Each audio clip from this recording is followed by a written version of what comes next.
Is he a dragon? Does he own a dragon? What does he own? A cat? A pet? A circus mouse? Oh, this is a little circus mouse. Tiny Sandu could be doing many things out there, but he's choosing to send in music from the great beyond. Whatever, he lives in a sand dune. Where's he from? India? Indiana? Where is he from? What does he drink? Coffee? Water? Syrup? What's he just hiding? What does he do? Just hide starbursts under his tongue all day? And just get that slow melt into his jowls? That slow secretion of that sugar water? Just catching that fire flavor right up under his tongue? What does he do? We don't know. He is Tiny Sandu. Let me catch another dab off that riff. Go, Tiny.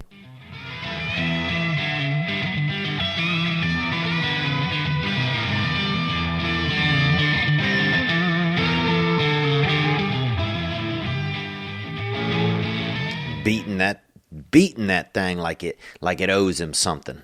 That's Tiny Sandu. Welcome to This Past Weekend. It is Monday, November 20th, and I am Theo Vaughn coming to you from Huntsville, Alabama. If you're not familiar with Huntsville, it's a place. It's a place down here in northern Alabama, and it's got a unique vibe to it, man. It has the largest collection of pre-Civil War homes. I don't know if you know that or not. Mansions, pre-Civil War mansions. The most of them are here in Huntsville. It was once the watercress capital of the world. So if you're into exotic vegetables that don't really do nothing, then this might be a place you want to stop into. But I've had a good time here this weekend. I had a good time. I didn't do that much, though. I really didn't take advantage of my time as much as I could have. So I'm feeling a little bit less than cavalier about that. I could have been out high horsing, and living out there and doing things locally, buying artwork or, maybe even donating blood or doing something fancy, or trying to be part of the bright arts, But I didn't do too much, man. I got caught into a vein of Oh, can you hear that train going by? You hear that? Can y'all hear that train? Can you hear it? Maybe you can't hear it. But they got a train going by, man. I'm right here by the train tracks. There's a lot of trains go through here. I didn't do too much, man. I took it easy, and I didn't really take care of myself that great. I didn't do no drugs. I didn't do no alcohol. But I did get caught up, just not doing anything good for myself, not doing anything super positive. I did do two yogas by Adrian. Now, if you go on YouTube and you want to do some yoga and you don't have money to get to the class or you can't afford a mat, they have a teacher on there, Yoga by Adrian. And it's a woman. I think she's single. And she has a dog named Benji. And they do yoga. They teach you all types of yoga, and it's free right there on the YouTube. But I had a nice time. Overall, had a nice time, man. And we got a special episode for you today. We're going to get into the dark arts. We've been talking about it. We've been talking about emptying our bread baskets, of this yeast infection that is the darkness within us. And we're going to drop that off outside of the shop, so we can mosey around through the universe with our hearts open. You hear that train? Boy, that's what I'm talking about. This train country. I don't know if you ever spent time around a train, but damn, boy. I mean, if you haven't been on a train, you haven't seen much, dude. I used to take the Greyhound from New Orleans up to Champaign, Illinois, when I was 11 and 12 and 13 years old. And my brother and I would ride up on that train with the Masons. And you'd always have a lot of Masons and a lot of black men and a lot of preachers on there and preachers' families. And everybody riding on there and spending time. And they had one lady in one of the little train car, you could get an overnight thing, and she's in there selling her body, selling a little bit of sex, a little train sex. And if you was in all of that, then you could get in all that. But that was something. Speaking of trains, I went and saw Midnight on the Orient Express, or whatever it is, Murder on the Orient Express. Save your money, all right? Boring. I'd rather take an Amtrak. I'd rather spend $30 on an Amtrak, probably better crime, better mysteries. You know, if you want to get involved in a little bit of the dark arts, you take an Amtrak. Because, man, it is dim. It is dim living in some of those train cars and some of that environment. But good to be here. Thank you guys for joining me. I was in Huntsville, Alabama. These people love football. Dude, I've never seen anything like it. Okay? I mean, I know I grew up at, I went to LSU for a while. I went to University of Arizona. I saw some of these, different football schools, but I never saw anything like this. Friday night, so I was here Thursday through Sunday, and it's Sunday night right now, and it's about midnight, and I'm dropping this so I can catch that flight in the morning and head back to Los Angeles so I can start celebrating these holidays, because it's turkey time. If you do turkey or if you don't do turkey, whatever. If you vegan, if you not vegan, you regular, you unleaded, you diabetic, you dying, whatever. Short neck, long neck, turkey time. If you like giblets, you like something. You like pumpkin pie, coconut cream, whatever you want, we got your thing. We got all that because it's coming in hot. You're going to see your family. We got a lot of seasonal activity starting up, flaring up. But I was here this weekend. And everybody came out for the football, man. I mean, people came out. And they came out because on Friday they had this guy named Funny Mane. Jermaine Funny Mane Johnson, and he makes YouTube videos about Alabama football, right? And I'm thinking, well, yeah, people will come. They're excited to see him perform. He sold the place out, wall to wall, 2 shows. People just wanted to come. He would do some comedy. He's decent comedian, and not belittling him. I don't think he would say he's great. But then he would answer questions about U of A football, and man, people loved it, and it was interesting because he's a black man, Jermaine Funny Mane Johnson, and it was an all white audience for the most part. I would say 98% Caucasian, and it was neat, man. It was cool, it just showed me that there are a lot of things that bring different races together in the South, People always want to give the South a bad name or, give it this racial, this darkness to it. But I tell you this, man, this was the bright arts going on because this man sold 700 tickets, to see for people to come out and listen to him talk about football. So, it was just great to see, man. It was great to be a part of. And I had to feature. I didn't have to, but they asked me if I wanted to feature. That meant open up for him. So he was headlining Friday night. And man, it was it was humility, man. It put me back in, because you want to be the headliner. You want to be the main show. You want to be that big barker. You don't want to be that middle whistle. You want to be that big barker. If you biting, you don't want to be them front teeth. You want to be them molars. And he was the molars and I was the front teeth. And so it was a testament of humility. At first I didn't like it. It didn't feel well on me. It made me feel, a little bit less than. It made me feel unsuccessful. But after I swallowed those thoughts, I realized that, look, I got a chance to go out here and make, 500, 600 new fans that have not seen me perform maybe before. And I went out and did it, man. I just had to swallow my ego. And that was good, man. I think I needed that. I think we always, any chance we get to feel some humility, especially in this me universe, I think it's always pretty solid. So that was good, man. We had a good time out there doing those shows. And the South is just different, man. It's just, I forget what it's like even in some of these environments. This is Bible Belt right around here. This is the damn buckle, This is the dang buckle, And I love, and I love that environment. I grew up in some church environment and, I love seeing people, have that as part of their lives. I think it's great to have the infusion of a higher power in your life. I don't think you can go wrong with it. So it was nice to be around some of that, But man, physical fitness probably second or third on the pendulum here. I was going for a jog. This fella pulls up in his truck, asked me if something's wrong. I'm just jogging. I was like, huh? He's like, what you running from? Like, running from diabetes, dude. I'm just out here jogging, I'm trying to get my fitness up. I'm trying to keep my sugar down and my lipids low. And I'm trying to get my fitness up.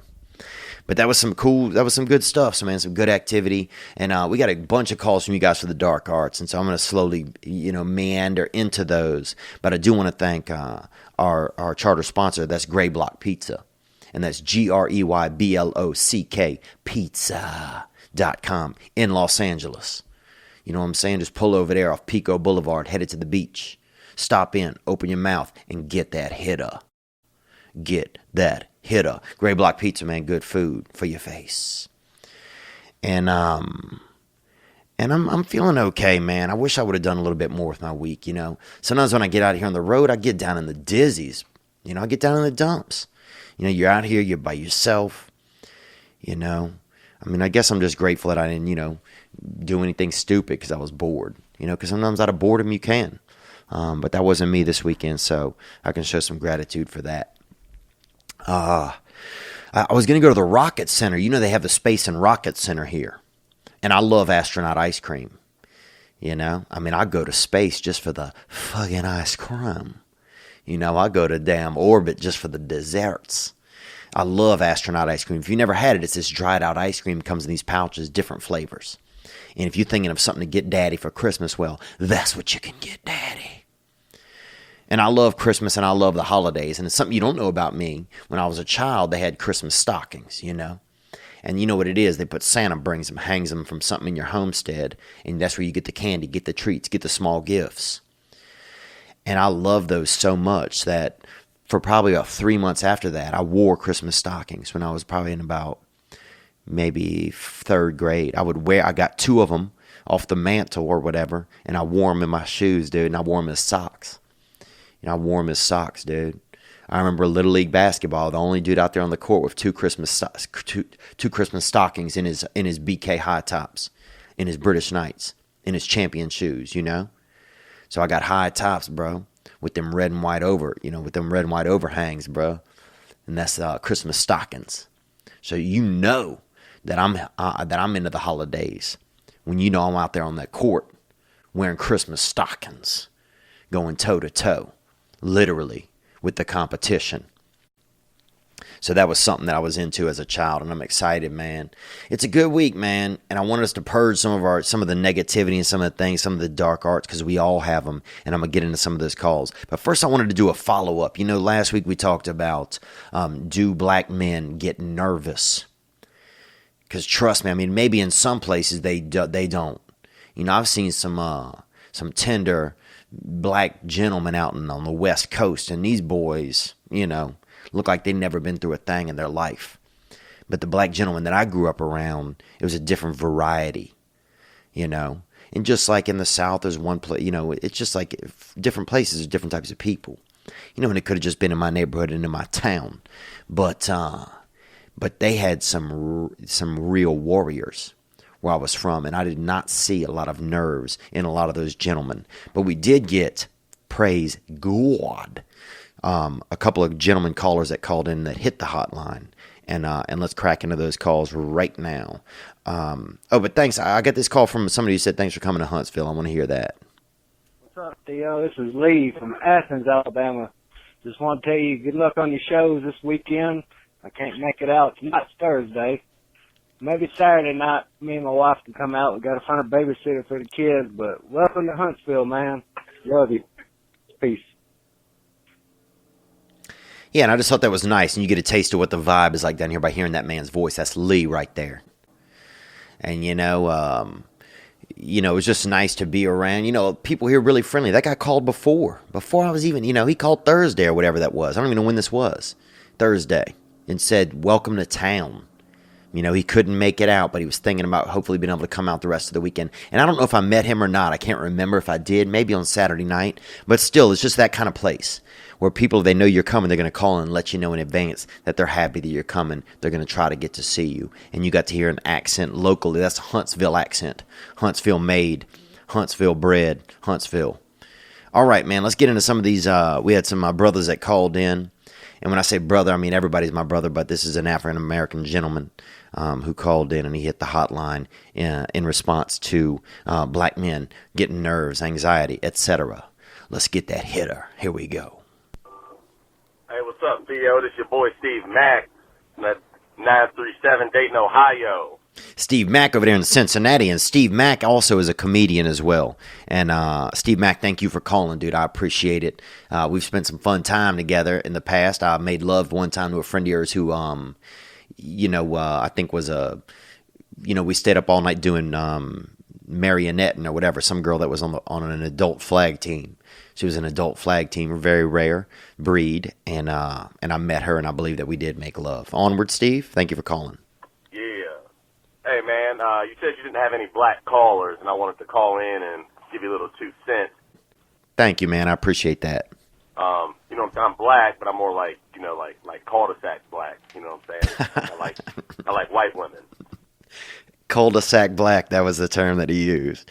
Now, I feel, dude, they got a lot of cul-de-sac black guys out in that I see more on the West Coast these days. Onward? Actually, I'm married to one. I wanted to get into this.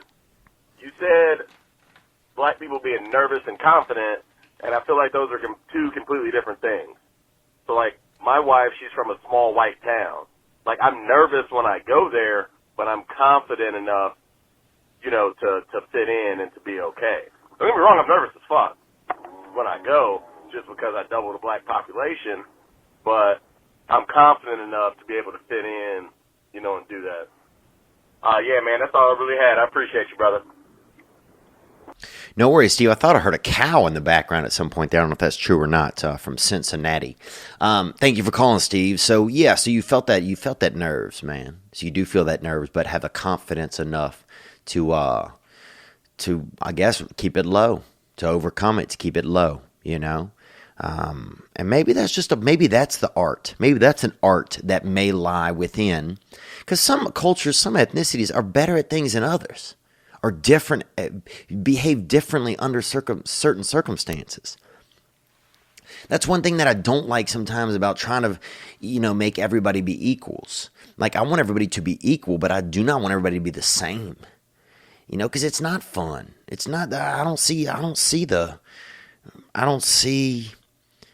think differences is what makes us great, man. If everybody the same as fuck, everybody could be committing suicide, man, popping off. Collecting bullets in their head with their brain. Maybe one, maybe two, and they're going to be done. Because you collect 2 bullets in your head that's going to be it. Not many people can collect 3 bullets in their head. I wonder what the most time someone has tried to shoot themselves in the head and not been successful with it. God, I would love to interview that man.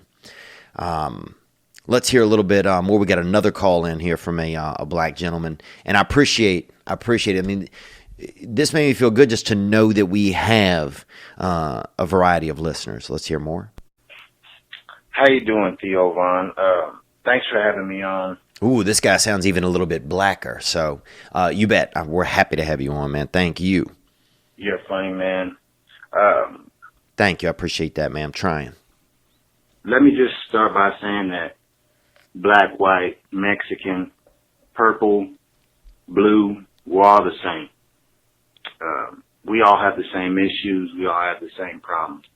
Agreed, man. I agree, and I think they can probably be more enhanced at certain people's lives. But I agree. I think that there's a lot of commonality. Onward. But I would be a liar and said if I never got nervous for anything. But that's never stopped me from doing the things that I wanted to do or accomplish what I wanted to accomplish. The nerves were there, but we come too far as a people for those nerves to hold us back.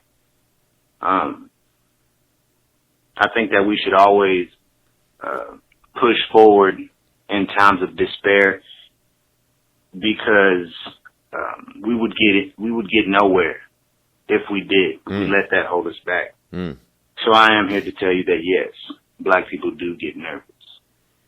And if they told you that they didn't, then they're a liar. Thank you, Vaughn, for having me on. Thank you. I appreciate the call. There you heard it. I mean, that guy, definitely black. You could hear it. And I hate some people be like, well, I don't know. Maybe that guy's not black, I mean, he could be any color with the... Look, let's be real about some stuff. Okay? 88% chance that man is black. Okay? Some of them hate just some of these things where people are just like, well, I don't know. Huh. you know? And I appreciate that information, man. But yeah, that's interesting to hear. You come too far to let something as small as that hold you back. It's captivating, man. It's captivating to think about that, you know, and to think about what people in different cultures have gone through, and how over time, I bet as a culture and as a race, that you learn to keep things like that more subdued, you know, or to rise above them easier. Because sometimes when you're white, nerves just, I mean, you know, if you've had life easy, maybe nerves could be the most rattling thing. You know, I mean, I know we have a lot of mental health issues here in America, and a lot of that is basically a first world problem. You know, it's like we're lucky enough to have mental health issues because we ain't doing shit, you know. So many people got so much, they got everything that we just sitting around stressing, you know, worried because we're not staying active. But I appreciate that other call, man. I really appreciate it. Thank you very much. Everybody who hit in, we had that Thursday episode that talked more about that. Do black men get nervous? And we delved into that a little bit, and it's a good discussion, you know, because you heard it there. Black men do feel nerves, but I'll be danged if it doesn't seem like they mask them a lot better than other ethnicities, other cultures, and that may be an art that they have, you know. And I would even go on to say that women seem less nervous a lot of times. They might show fear easier than men, but I might think that women seem less nervous sometimes than men. It'd be interesting to see a nerve chart, you know, get that nerve chart out, that NC, and see how that beautiful thing breaks down. Okay, guys, this is it. We got these dark arts. Tiny, let me hit another little riff from Tiny.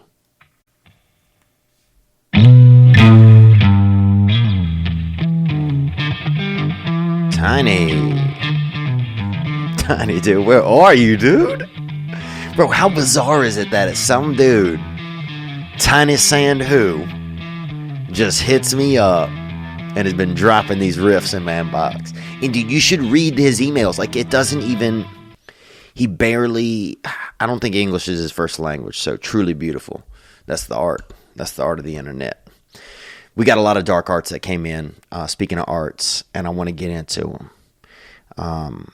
And before we go into them, man, I've shared some, you know, we're coming up on a year of this podcast. December 19th will be a year, I believe.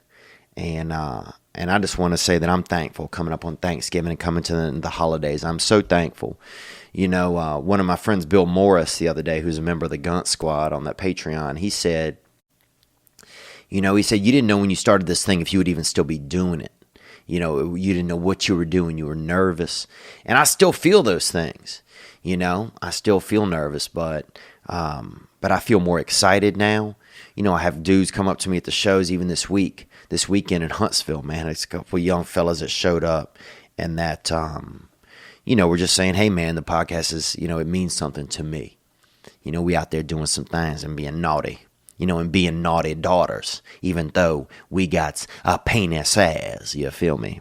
So I'm just grateful, man. I'm feeling a lot of gratitude right now. And I wasn't feeling that before I even started the episode tonight. So thank you guys for that, man. Y'all are doing that for me this evening. Okay, cool, man. Let's get in. Now, look, I'm going to tell you this. This is the dark arts we're opening up. Okay? This is Pandora's little panty box we're about to jump in. So some of this stuff, man, y'all might not be prepared for it. You know, some of this stuff, this ain't no sipping tea, you know? This ain't no Keurig coffee. I'll tell you what my problem is with Keurig coffee is that it's nasty. It's not even coffee, okay? First of all, you know as good and well, Mr. Keurig, that it's hot brown water.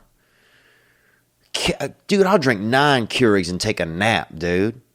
You know what I'm saying? I'll give Keurig to a baby because it ain't gonna do nothing. You want some real coffee, go find somebody granddaddy when they had that cup of that strong sipper. When he woke up and took that hitter. You know, that's the stuff. That drip, droppity drop. You had to swallow twice to get a dram of it down your throat. That was coffee. That thick, syrupy yang, boy. I mean, that shit would straighten your granddaddy's spine. Scoliosis, no leosis. Two pots of grandma's coffee is what got the railroads built. And Keurig out here selling this cuppity cup. Oh, the pods, and you pop them, and ooh, French fry. Eat a dick.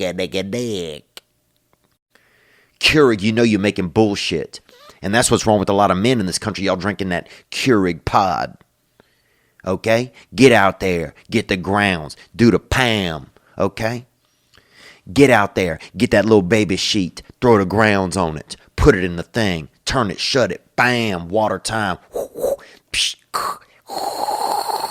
Get that hitter. Put it in a cup. And get your life done. Stay off the Keurig. That shit's bullshit. Keurig is what's turning all these men into ballerinas. These men out there can't even walk, ain't even wearing boots anymore. They're out there tippy-toeing, shopping for carpet. Drink regular coffee and be a man. That's what I'm saying, dude. So I don't mean to get violent there or get fired up. But Keurig should be held accountable. This should be a class action suit against Keurig for turning all these men into straight whites. There should be a class action suit against Keurig for weakening these men. Because that ain't coffee you're selling. That is candy. That's jumpity water. That's all that is. That's just jumpity water. And it ain't helping. But with that said, man, I'm going to hit a regular ass coffee right here. Off the grounds. That Folgers. You know what I'm saying? Folgers, man. Folgers will keep your hair brown. Not this Keurig shit. You know? Dude, I had 2 cups of Keurig, woke up wearing a thong. What's going on? Something isn't right. Drink regular coffee. Get the grounds. Get that little baby. Get the grounds. Get that little upside down baby hat. You feel me? Put the grounds in the hat. Put it in the thing. Water. Top closed. Button. Wait. Hot pot. Put it in a cup. Get that hitter. Sorry, man, but that's how I feel. All right, man, we're going to get into these dark arts, and some of them are dark, and some of them are not. You're about to find out. All right, thank you guys so much for these calls. I love you. Let's go. Here we go. Let's purge, man. Let's get it out of our system. Let's listen together. Let's be together. Again, if you need to hit the hotline, the number is 985-664-9503. If you want to grab a shirt, there are tour shirts from all the cities from this year. You can grab them at theovon.com/store. As always, you can get my album, 30-Pound Bag of Hamster Bones, or Musket Fire, The Early Years of Satire. Both of those are available on iTunes. Let's get into these dark arts. Here we go. What's up, Theo? This is Al. What's up? Hey, Theo, this is Joe from Tennessee. I was just going to try to bring up a topic that I haven't heard you talk about yet. Okay, this is Joe from Tennessee. Thank you for calling, Joe. Onward. Something in the dark arts, a little bit of the incestual situation. Back when I was 21 years old, my aunt wanted to suck on my dick. So I got drunk and I let her, and then I ended up fucking her. And I don't want to get into the huge story, the whole story, I should say, but let me know if you want to hear it, and I can go on with that. But hey, I just want to know if you think that was kind of weird, but it wasn't really my blood aunt. Wow. Man, I told you it was going to get dark, dude. And people got the darkness.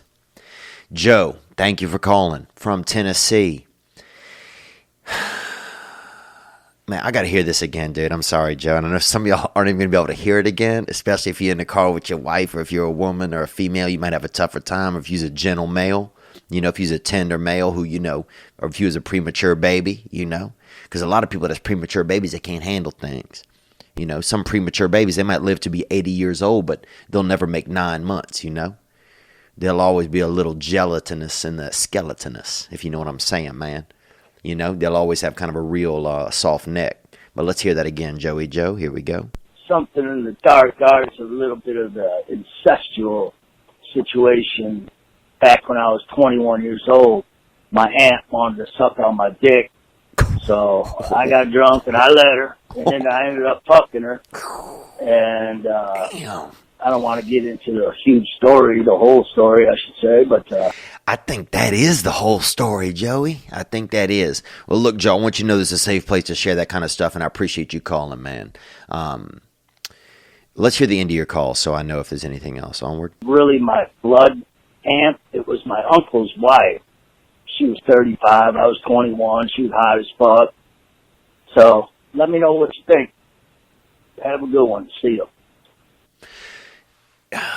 Wow. Yeah, look, man, everybody been through some things, you know. Now, you had a fine aunt.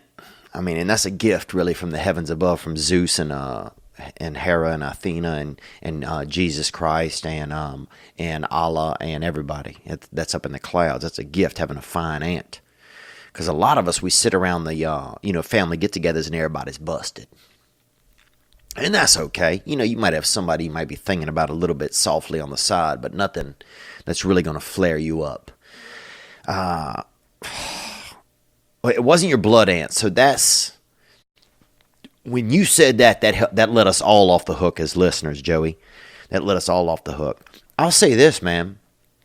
Here's how I can relate to this. For one, when I was young, I think I was probably, 10, and I had a sister that was maybe 6. And I remember times where I would hug her extra, like as if she was like a little girlfriend of mine or something. And I know that sounds weird, and I never did anything weird, but I do remember sometimes thinking she was like a baby or something of mine, and I remember thinking for a long time that there was something wrong with me about that. But I've talked to her about it. She doesn't have any recollections of it, and then so that made me feel okay. I guess my biggest concern was if she felt something strange about that. So sometimes I think we all have things. I mean, I caught my nephews one time. I think they were probably 10 or 9 or 11, and they was in the bed laying in their nudity, full nudity, just rubbing, touching each other's bodies with their own hands, So I think some things happen when people are younger. I remember I used to, the first time I stayed over at my best friend's house, Mr. Scott. Well, his name was Scott, and I call him Mr. Scott now just to have a fun name. But his name was just Scott. We were both children, and we were laying in a queen-size bed at his father's house and going to sleep. This was in Mississippi, and his father comes back in the room after he shut off the light, and he said, "Now you boys can sleep pole to pole or hole to hole, but no sleeping pole to hole." And hell, dude, it took us fucking 7 minutes to even figure out what the hell the deal was. We're turning over different ways and like pole to what and hole to what. And finally, one of us just slept on the floor because we got tired of doing the math. So that was kind of a wild time. But anyway, Joe, we've all been through some things, man. It sounded like you got that heat, you copped that hitter from your own aunt. And what's the part that could be alarming to me, and this might be a question to you, is was your aunt always into you? Because if she was into you as a child, if she's looking at you at 9 being like, damn, who's that fucking hottie over there by the mashed potatoes? Then that's a little bit alarming on her side.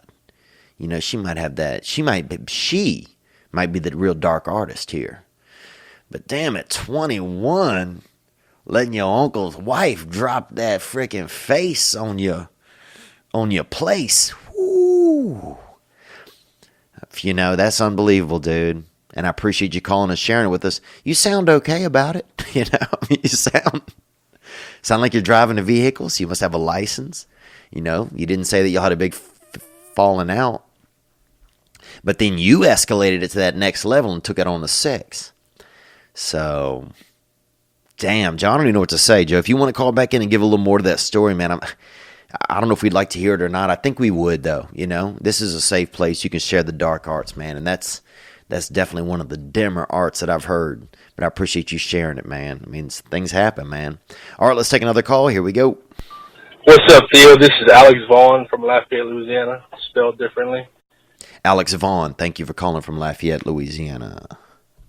You brought up what kind of dark arts we face, and I have to say the biggest dark arts we face in our everyday lives is the political dark arts. Everyone wants to classify themselves as on the left or the right, when in reality, all that is a bunch of bullshit. Okay, I appreciate you calling, Alex. It sounds like you wrote this down before you called, but that's okay, man. That's okay. I appreciate it. Onward. I think we need to go back to loving each other as Americans and get through problems we face together with logical thinking. What are your thoughts on the political spectrum turning into a back and forth lynching that isn't helping anybody? I think most of the back and forth lynching on politics is done on social media, and it's done, it's done. That's where I think it's done. I think it's done on social media. I think in real life, the truth is things are pretty much going okay. You know, think about it. Things are going okay. Nothing's any different now when Trump's in office and when Obama was in office. What my everyday life is like, it's the same. It's the same. You know, do I think that, I think that change is always good and that you got to go through tough times to get to better times. I don't think politics has ever served any of, most of America. You know, I think we have the same problems that we had 40 years ago in this country, 50 years ago in this country. You know, and I think that if we can find a way, I kind of hope most of the system comes crashing down somehow, and we find a way, we look into ourselves. Because, you know, if you're thinking that these politics are going to save your life or save your soul, man, they're not going to do anything for you. That's just my thought. You might think differently, you know, but yeah, people are at odds about this kind of stuff, you know, and I find most of the at oddsness are regional, you know, and a lot of that's based on perspective. But I think a lot of people are getting duped. You know, I think you work hard, you get your life done, you move forward. I think that's all that we can control. And I think that the good thing is about this political time is that the dark arts that are around us is that it shows us that the light that we have is a light you better turn on for yourself. Because if you're sitting around thinking that, you know, $400 or $700 a month, you know, from the government or $4,000 a year extra is going to change your universe, man, you could be stuck in that same world forever. You know, it's about finding the happiness on ourselves, you know, and it's about working hard and moving forward. And so I think a lot of us are realizing that these politics, it don't matter. You could put a fucking monkey in there, a juggling monkey, and there's still be the 1% still be running the world, and the rest of us will still just be doing our best. So fuck them. You know what we do? We work hard and we take care of ourselves, and we take care of our own. And you try to come and mess with our own, and that's when it gets live, baby. But I appreciate you calling in about it. Let's hear about a little more dark artesianus. There's some good ones, guys. There's some good ones. Here we go. What's up, Theo? This is Rico from New Hampshire. Rico from that New Hampshire, boy. Hamp City, dude. Hamp game strong. And that reminds me, this past weekend was the last date of my Hampin' Ain't Easy tour. We hamped out. You know, I got one more date in Calgary, December 1st at Cowboys, but that's not part of the tour. That's just a regular comedy show. But I thank everybody who came out and supported this year, and or who got one of the shirts online or did anything to support. And I want to thank my boy Sherb, who does the audio every night of this podcast. I keep forgetting to thank him. I'm so grateful to you, brother. This gentleman allows me at 1 a.m. or whenever to send him an audio file, and he helps out and gets it onto the web for us. So I'm so grateful to him and Ken Highland, who's been doing a lot of the editing. Thank you guys very much. Onward. Calling about the dark arts. What gets me is food. Food gets me more than anything else, more than the devil's lettuce.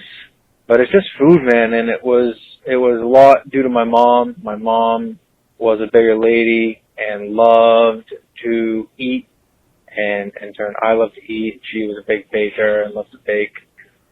And it just seemed like there was always something sweet, something sugary, something cakey, something, I don't know, to snack at in my house. And that's what I still, not that I deal with it, because there's way worse things to deal with in the world. And I know it's all, there are levels, but I do deal with wanting to eat food every day. And I have lost weight and I am feeling better than I used to, but it's still, I feel, a daily struggle. Man, well, I appreciate you calling in about this, man. You know, I haven't had that. You know, I haven't had that same struggle. I appreciate you, you know, shining a little bit of light on the fact that a dark art can come out of anywhere. You know, a dark art can be that you collect snakes. You know, that you do in food. You do an extra food. that you hiding snacks in your shoes or snacks under your, you fucking putting Kool-Aid powder in your water bed and sticking a straw in it sometimes when nobody's looking. Or being wild like that, or doing whatever. Or hiding sugar cubes in your damn, putting them where your eyeballs, that skin in front of your eye, whatever that is, pulling that open and stuffing sugar down in there by your eyeball. It could be anything. You collecting lasers, or, pornography, watching too much pornography, or, masturbating out into the street or whatever, masturbating in your friend's car, or sleeping in your friend's trunk at night and jerking off in there and leaving your underpants in there.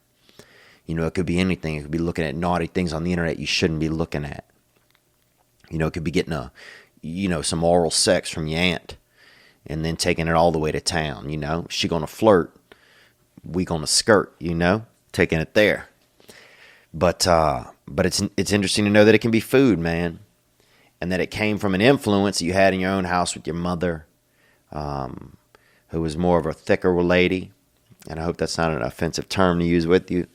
And you had snacks, man. I'll tell you this, dude. My mother was so thin growing up. She's a thin lady. And we never had a lot of food around the house. And, dude, I remember going over to friends' houses, and if they had a cinnamon roll or something like that on the counter, man, it just made me think that they were so lucky.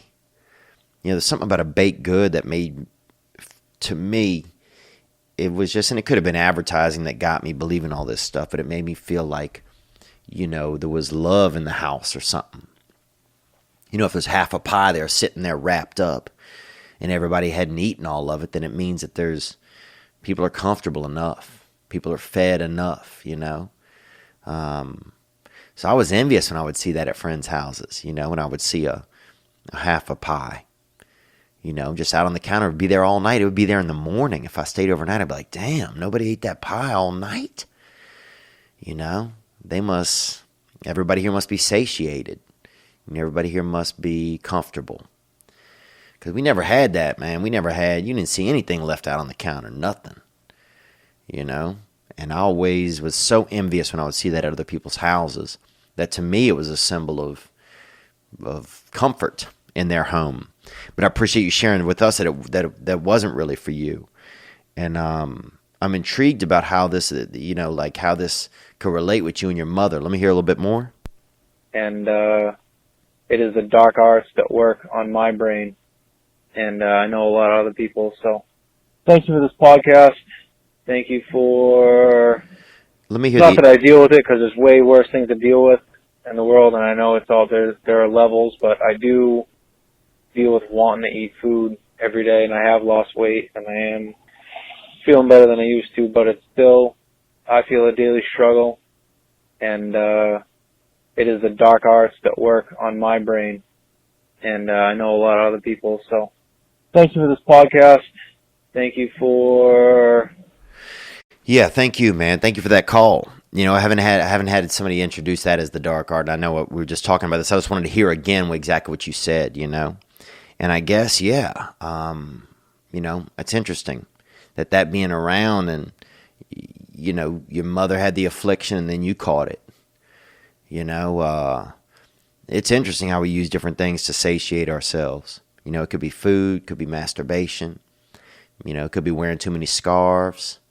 I know I got a friend that, this girl, she started wearing glitter and doing the tanning beds, And now, dude, every time I see that bitch, that chick, she looks like a damn fucking, she looks like a damn recyclable good. She looks like she made out of aluminum. She has so much glitter on her. It's crazy, dude. She looks like one of those people that works in the French Quarter in New Orleans, where they're on the boardwalk in Venice in California. She got so much glitter on her, it looked like, a can collector might turn her in for a couple bucks. She just looks glittered up too much. Like she might get, like she's going to try to get high. Like the Silver Surfer is going to try to fuck her. You know what I'm saying? Like, it's not good. But yeah, we all have our afflictions, man. I appreciate you showing us that can be a dark art, and wish you the best, man. I think it's just like anything. It's like when I get down at night, and I feel that vulture inside of me just lands its talons on my clavicles, and it just says, that it wants to do something wrong. And that can be anything, man. That can be, looking at pornography or thinking about my aunt, or thinking about getting a hearty snack, But man, I'd have been so envious of being at your house and having those snacks around.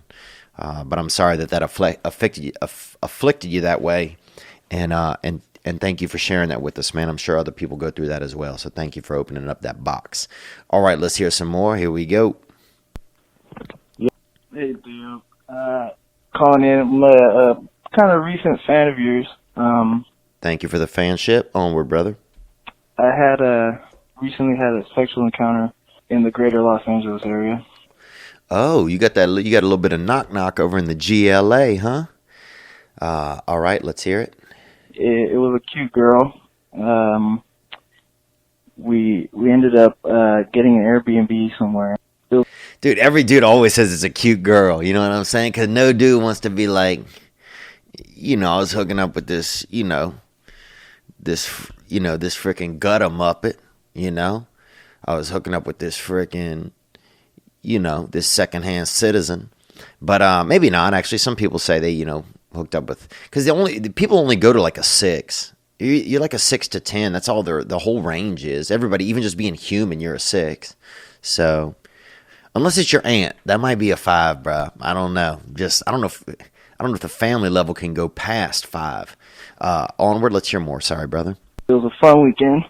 We saw like an art gallery and stuff like that. And this is I've kind of known her over the internet for a little bit. And listen to that term. I've never heard that exact term, but I've kind of known her over the internet. It's interesting how we like to us, that's like getting to know somebody. It's just, that's what's normal today.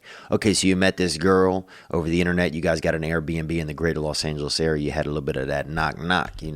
She copped a little bit of your hitter. Let's hear more. We finally met up and, went out, did our thing, came back to the Airbnb. Anyways, we're kind of dirty. So, we go in the shower. I go in the shower. She comes in there. She gets on top of me, and we're doing sex that way. Oh, y'all doing sex in that water time, dude. That's that humid air. That's that humid sex, And I don't know how people have sex in a pool. Anytime I see people have sex in a pool, I'm like, that's not realistic. But I like hearing this activity. Let me hear more. Hell, I'm sprung up a little. Let's go. The water's running. We get bored of that position. Flip over, and as I'm standing up the shower, the water's hitting my back in such a way where it's running down the back through my ass and off of my balls, and kind of looks like it's peeing on her. Okay, so you got the water running down your back through your bottom crack, through your crevasse, and off of your balls, and kind of going on to her. That's that Cincinnati baptism right there, boy. You know that, dude. That's that Andy Dalton. Onward. And she begins to open her legs and ask me to piss in her. Okay, and he said, ask me to urinate in her. That's that old giving her that magic dragon. Let's hear a little bit more. Wow. I was kind of lost for words and kind of chuckled it off. And I was like, oh, you're funny. You're silly. You're silly. She's not a juggler, bruh. You know what I'm saying? She ain't putting stickers on your neck, She's not like she's not silly. She's not trying to tickle you. That ain't a riddle, bro. That's straight up urine, dude. That's grade A urine. That's body wine.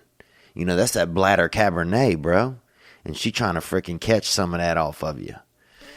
Let's hear a little bit more. We did our thing, but I don't know if I should keep talking to the girl after that. And mind you, this is our first sexual experience together. Wow. First sexual experience is that? Well, it depends on what you want, man. If you want to get to the far lengths of it all, then you might want to go on further with her, But if you want to tone it back and just have something a little bit more comfortable, then maybe that's not the girl for you. But if you want to get into the dark arts, because look, here's the thing, man. Edgar Allan Poe, all right? He was a dark artist, and sometimes you got to get in, you can get into him. But I'm just saying, when you get, the more you wade into the dark arts, and that darkness gets more and more higher on your body, then it's going to cover you up. And that's when you're subdued, brother. And that's when you'll fall victim to anything. You know, next thing you know, you're out there, you know, talking to family members on the side, you know, texting family members late at night about sensuality. You know, like that wild nephew out the gate. You know, next thing you know, you're out there at night, you know, looking in the distance, you know, watching, you know, animals be wild to each other on the internets and things like that, you know. You drawing pictures of animal cocks on your fucking own driveway with in your own garage door, you know, with lipstick and shit like that, and being in the darks. So I'm just saying, you monitor it, man, because only you know how dark you're getting until the cops show up, you know, or until your ISP shows up on a hit list or something, you know, on one of those you know, stranger danger websites or something. It's all fun and games to that, you know. That's like Louis, man. Louis C.K. It's all, you know, it's all fun and games for him until he gets caught up, you know. And then he's having to, he's having to hire magicians and jerk off in their hats or whatever he was doing, you know. And the next thing you know, he ends up on a sex offender website, registry or whatever it is. I think registries are for weddings, but all right, let's hear a little bit more. Here we go. Yo, Theo, it's your boy Princey up here in British Columbia, Canada. Princey up there from BC. And BC in America is a headache powder, Princey. But, you know, game recognized game. Let's hear more, Cat Daddy. On that West Coast. Loving you up here, man. Super awesome hearing you fucking help out some young fellas. I just want to give my 2 cents. Yep, I appreciate your 2 cents, man. And I don't know what the exchange rate on 2 cents is from here to Canadian, but I will say this, that we're happy that you called, dude. And I want to hear it, and thank you for being on this Dark Arts episode as we roll through these Dark Arts calls. Keep going, Princey. I've been an alcoholic for a long time, but highly functional. You know, run my own business, do my own thing. Started to fuck with my head a little bit. So what I did, I just slowed down, man. Sometimes you don't have to quit the whole works, right? You just got to slow it down, and it helped a lot for me, man. And I just wanted to let everyone know, you know what I mean? Sometimes you don't have to end that problem. You just got to put a halt on it, you know? Mm-hmm. Keep doing what you do, dude. Theo. Thanks, Princey. I appreciate it. And he's right. Sometimes you don't have to quit the whole works. Sometimes you just need to put a halt on it. You know, sometimes you got to slow it down. Sometimes you got to apply the brakes. But I think most of what we're talking about here and being about, and I think you're even saying it too, Princey, is just about recognition, about taking a look at what's going on, you know, about sharing with one another and letting that darkness out of our lives, you know? Whether you got a man that's addicted to baguettes out there on them baked goods, on that food addiction, or whether you got some fella that's just urinating in strange women in Airbnbs, you know? Whether you got some fella that's trying to, you know, put a dick dip into the jaw of his aunt, you know, or whether you got somebody that's, you know, out there, I don't know, doing whatever. You know, everybody have a dark art. And sometimes it's an addiction, and sometimes it's an affliction. But what it is about recognizing it, and also recognizing that we're not alone. And I appreciate you calling in, Princey. And he's an alcoholic, but he slowed it down. And for now, and maybe always, he feels like he has it under control. And I appreciate you sharing that. Let's hear more. Another dark artist on this special dark art episode as we get ready for turkey time. That cranberry dressing. Ooh, that cranberry dressing. Hey, Theo, what's up? It's Josh out here in Charlotte. You were talking about... Josh over there in Charlotte. And I'll tell you this, Josh. I was in Charlotte one time, and I've been there for maybe 19 minutes at my hotel down there downtown. And the McCormick and Schmick's is down there across the street, and that's a steakhouse meat establishment. So I walked over there, you know. I'm thinking to myself, I'm going to get me a little hitter out here, right? I'm going to get me a little ribeye or some kind of outside hitter. And I'm going to sit on the porch and catch that food, get me a giblet, fill up, you know, get my gibbles burnt. So I order something. I'm sitting there, and I see a black gentleman go by with a baby carriage, and the man have on a nice hat. And I'm thinking, you know, where I'm from, if you saw a black dude with a baby carriage, he usually selling something. You know, he's selling toasters or something like that.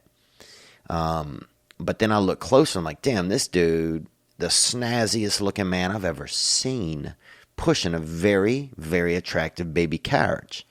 And it was Mr. Cameron Newton, pushing his newborn son. Alizé, I think, is the baby's name. But he was pushing his son around, so pretty cool to see, man. I'd been in that town maybe 19 minutes from Charlotte. But let's hear more. Thank you for calling. People calling in doing the dark arts, and it made me think of about a year ago, I slept with one of my best friend's mom, and she's married. Wow.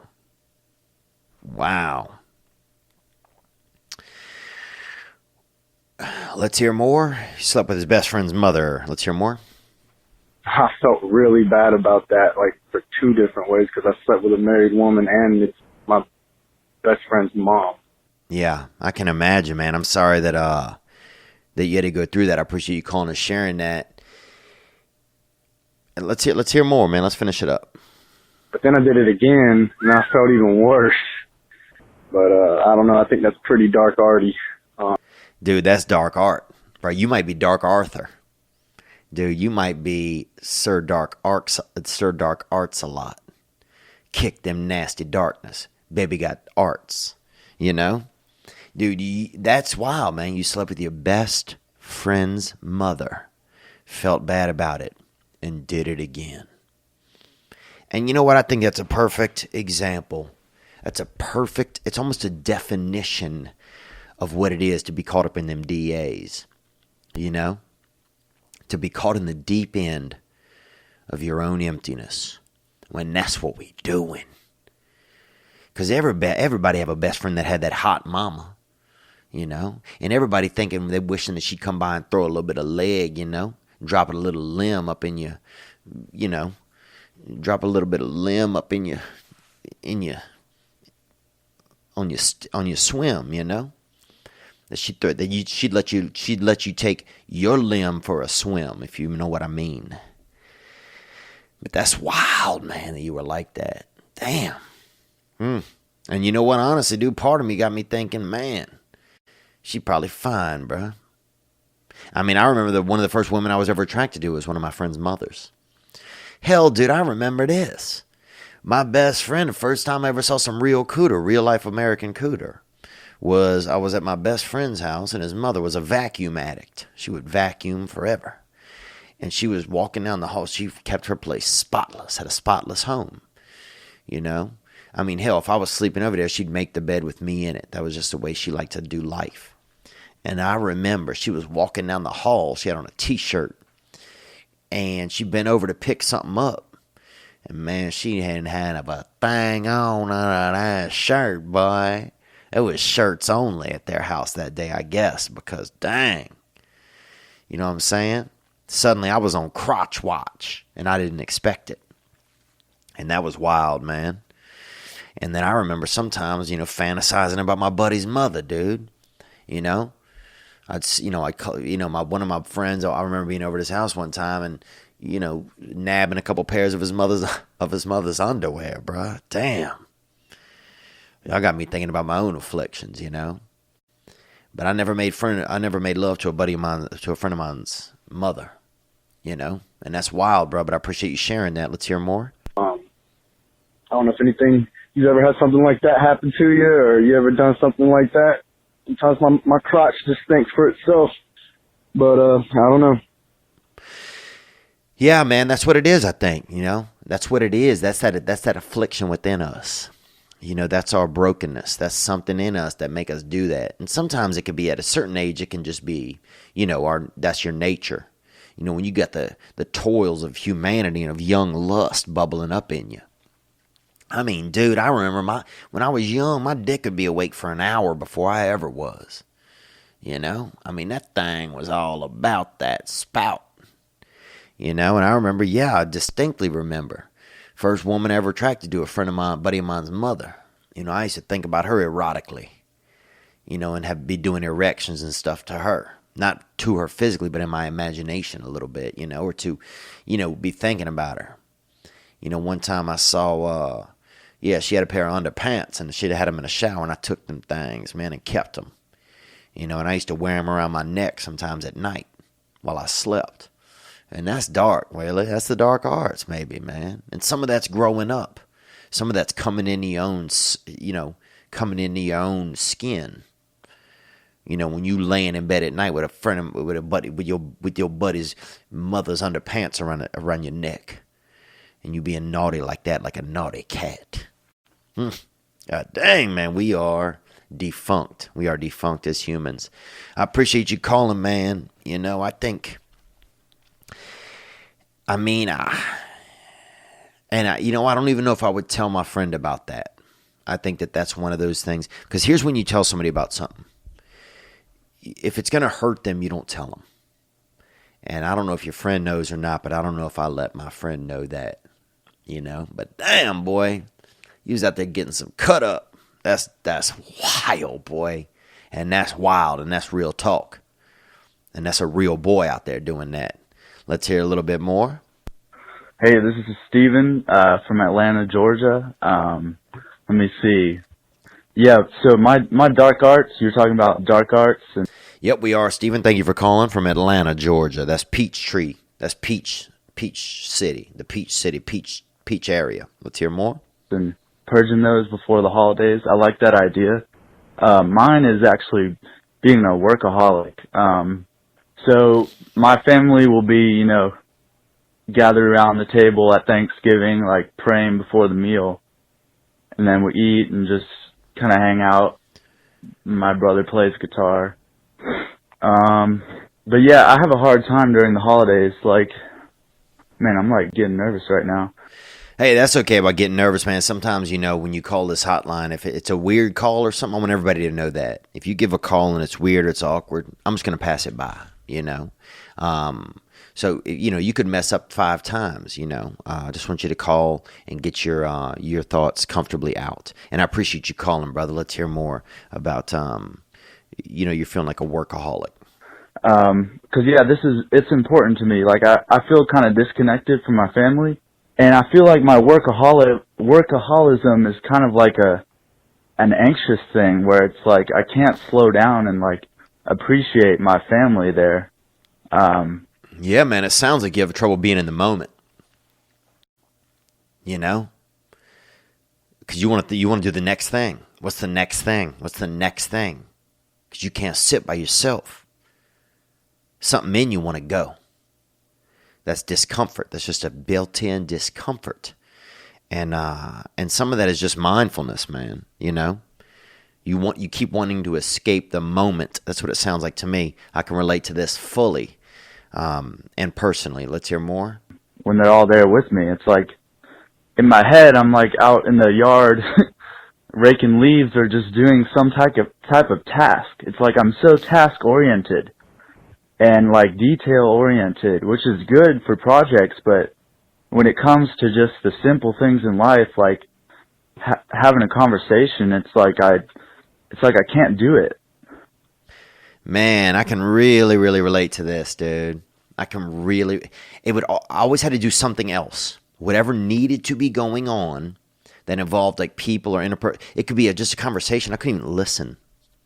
I would have to pretend like I was listening. Because my brain would be like, let's go, let's talk to that girl, or let's go, maybe bum a cigarette, or let's go get somebody a drink, or you got to go home, or anything other than a moment, a real moment. Because then I get to the next thing, I want to go do something else, Oh, let's go talk to this girl. Oh, now this girl that I've always liked likes me, but oh, guess what? I'm halfway through a conversation where she's interested, and then I got to go talk to somebody else. Now I got to go do this, or got to get out, and it just always had to do something else. I got to go, I'd be at the best party and be like, damn, I start texting people, dude, where's the party? Even though I'm at the party. It's just feeling uncomfortable, not being able to stay in an actual moment. And I do that too, and I know you're talking about it more on a personal level with family, like you're having a relaxed moment and you can't stay there.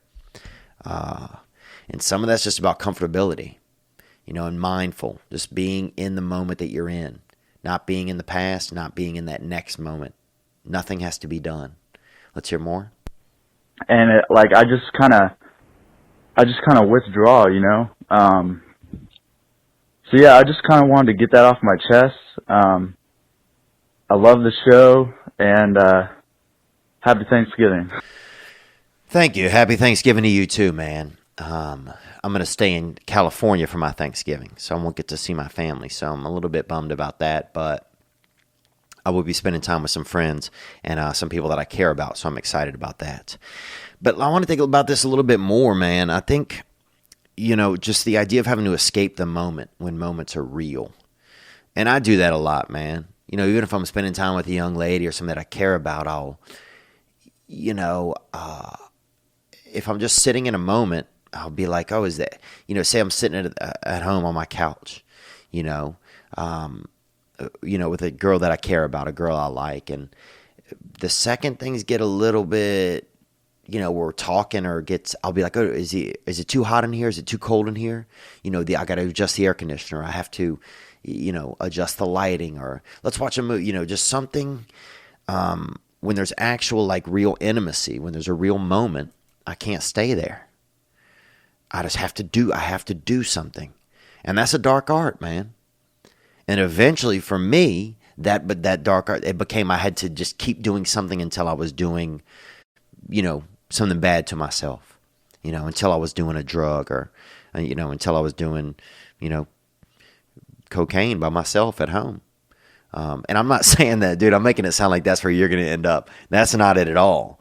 But for me, that's where my uncomfortability to be able to accept a moment, it led me to that. I mean, obviously, now I'm not doing that. Now I'm on that sober train. I'm coming in almost maybe a year and a half now. But for a while, that's where it led me, man. When I couldn't be in the moment, there was something uncomfortable. And I think one of the ways that I would learn to solve that would be just stay. Take a couple of deep breaths and just stay in the moment. It's the same thing when I get caught up, like I want to go, do masturbation or smoke a cigarette, those types of things. When I want to go do something, I want to do something that demeans myself or that'll bring me shame. I want to do something that I don't need to do. Instead, take a couple breaths, and usually I'm fine. Man, I bet if you could develop, brother, a little bit of a system of like, okay, I'm just going to take 3 or 4 breaths. It don't have to be big, crazy breaths where everybody's like, damn, that motherfucker's really, he's over there. He's, with Hufflepuff, he ain't in Gryffindor no more. That dude's lunging up over there. He getting his jollies off on that oxygen, on that O2. You don't have to be taking huge breaths or puffing like a tired panther. But what I'm saying is that you can just take a couple of breaths. And sometimes that stuff will pass, man. And that's what meditation and stuff, that kind of stuff can help.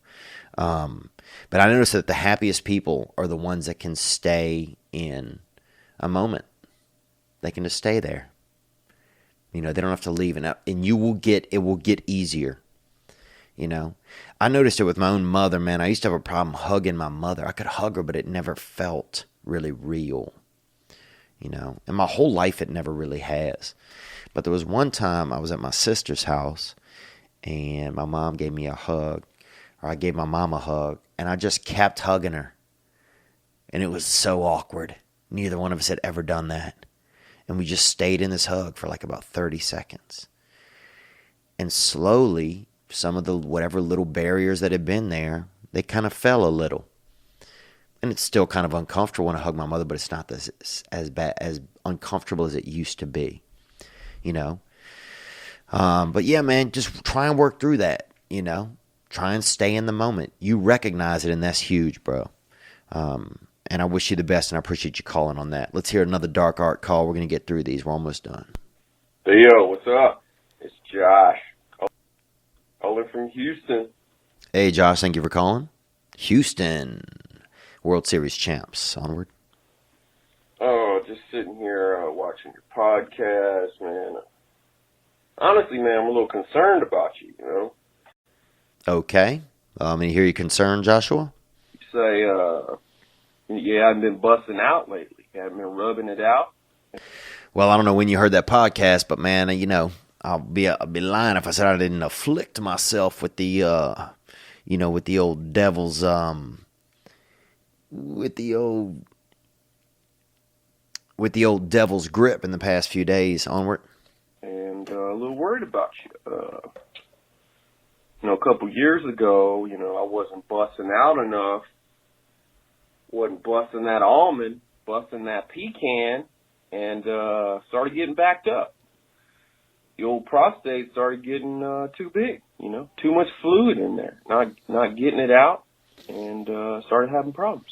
So I went to a urologist, and you know, I was having trouble peeing, kind of sprinkling out, not a good heavy flow, and started having issues. Urologist said, need to be busting out once a day minimum. You can't let that thing get backed up, man.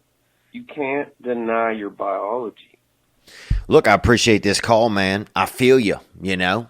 I don't think there's a problem with masturbation. And there's two schools of thought on that, you know. Some urologists will say, yeah, you need to take care of yourself. And some will say, no, you don't need to.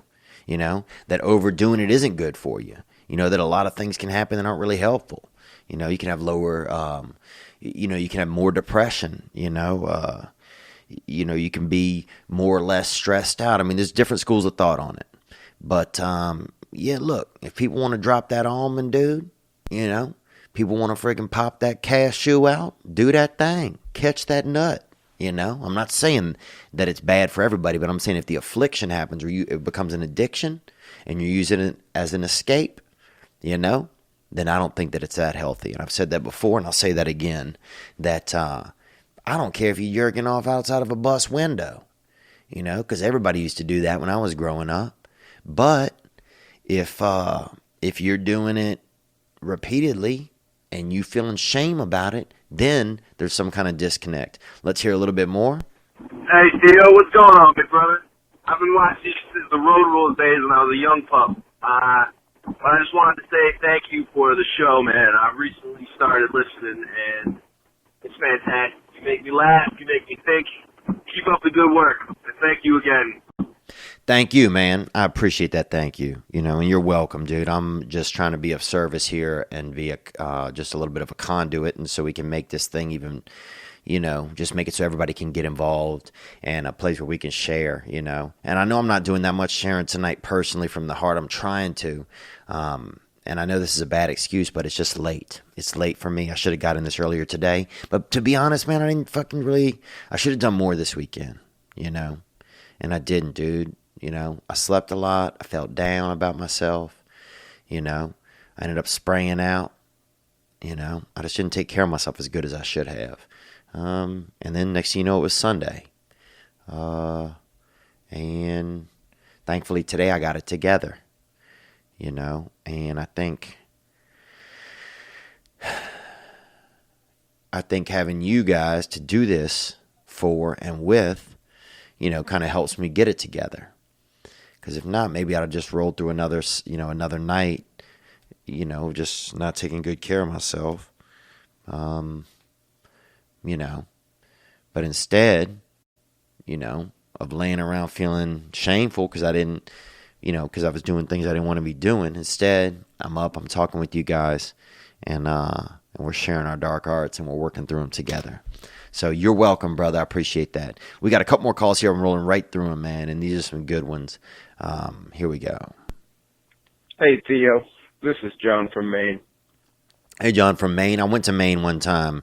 One of my best friends' aunt was lived up there, and we went up there.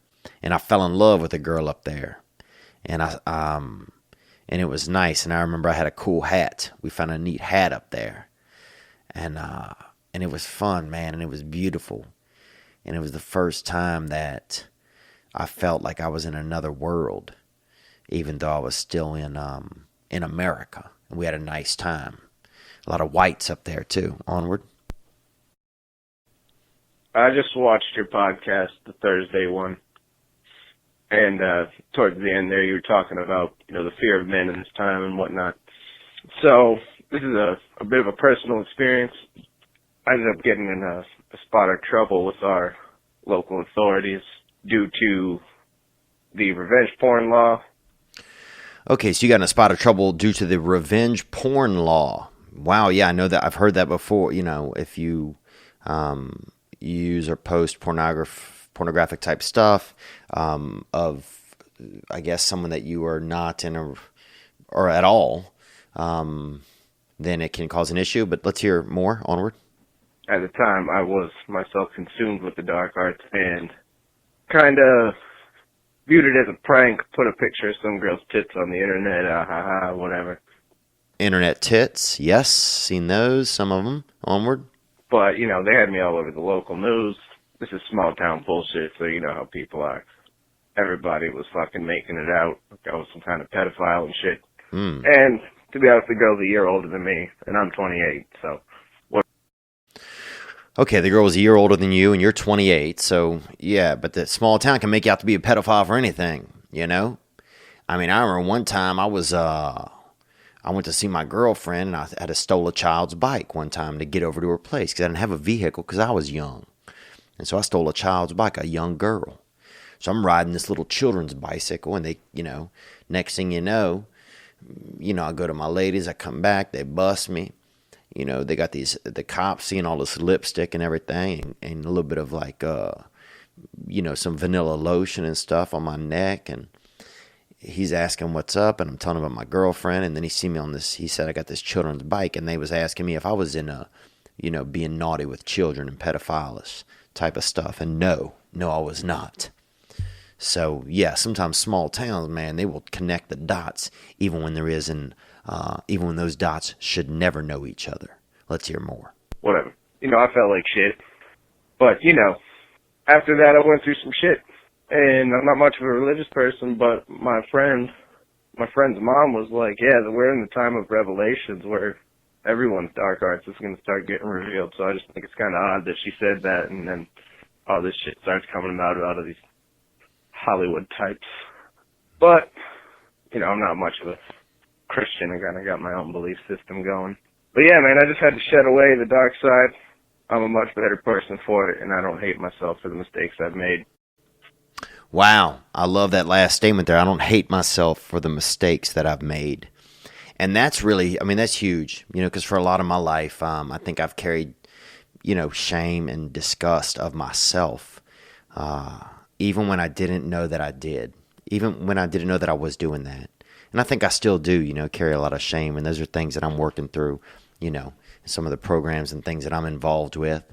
And working with a sponsor and stuff like that to try and get myself in a better way. So I'm operating at full bore because I know that my higher power has put a lot of gifts inside of me. And I know that he's put a lot of gifts inside of you, and we do get caught up in all this bullshit out here. And we get roped in, and we get caught in these nets and in these uncertainties. And a lot of us were wired poorly as a child. We didn't have the affection or the care or the safe environment to express ourselves.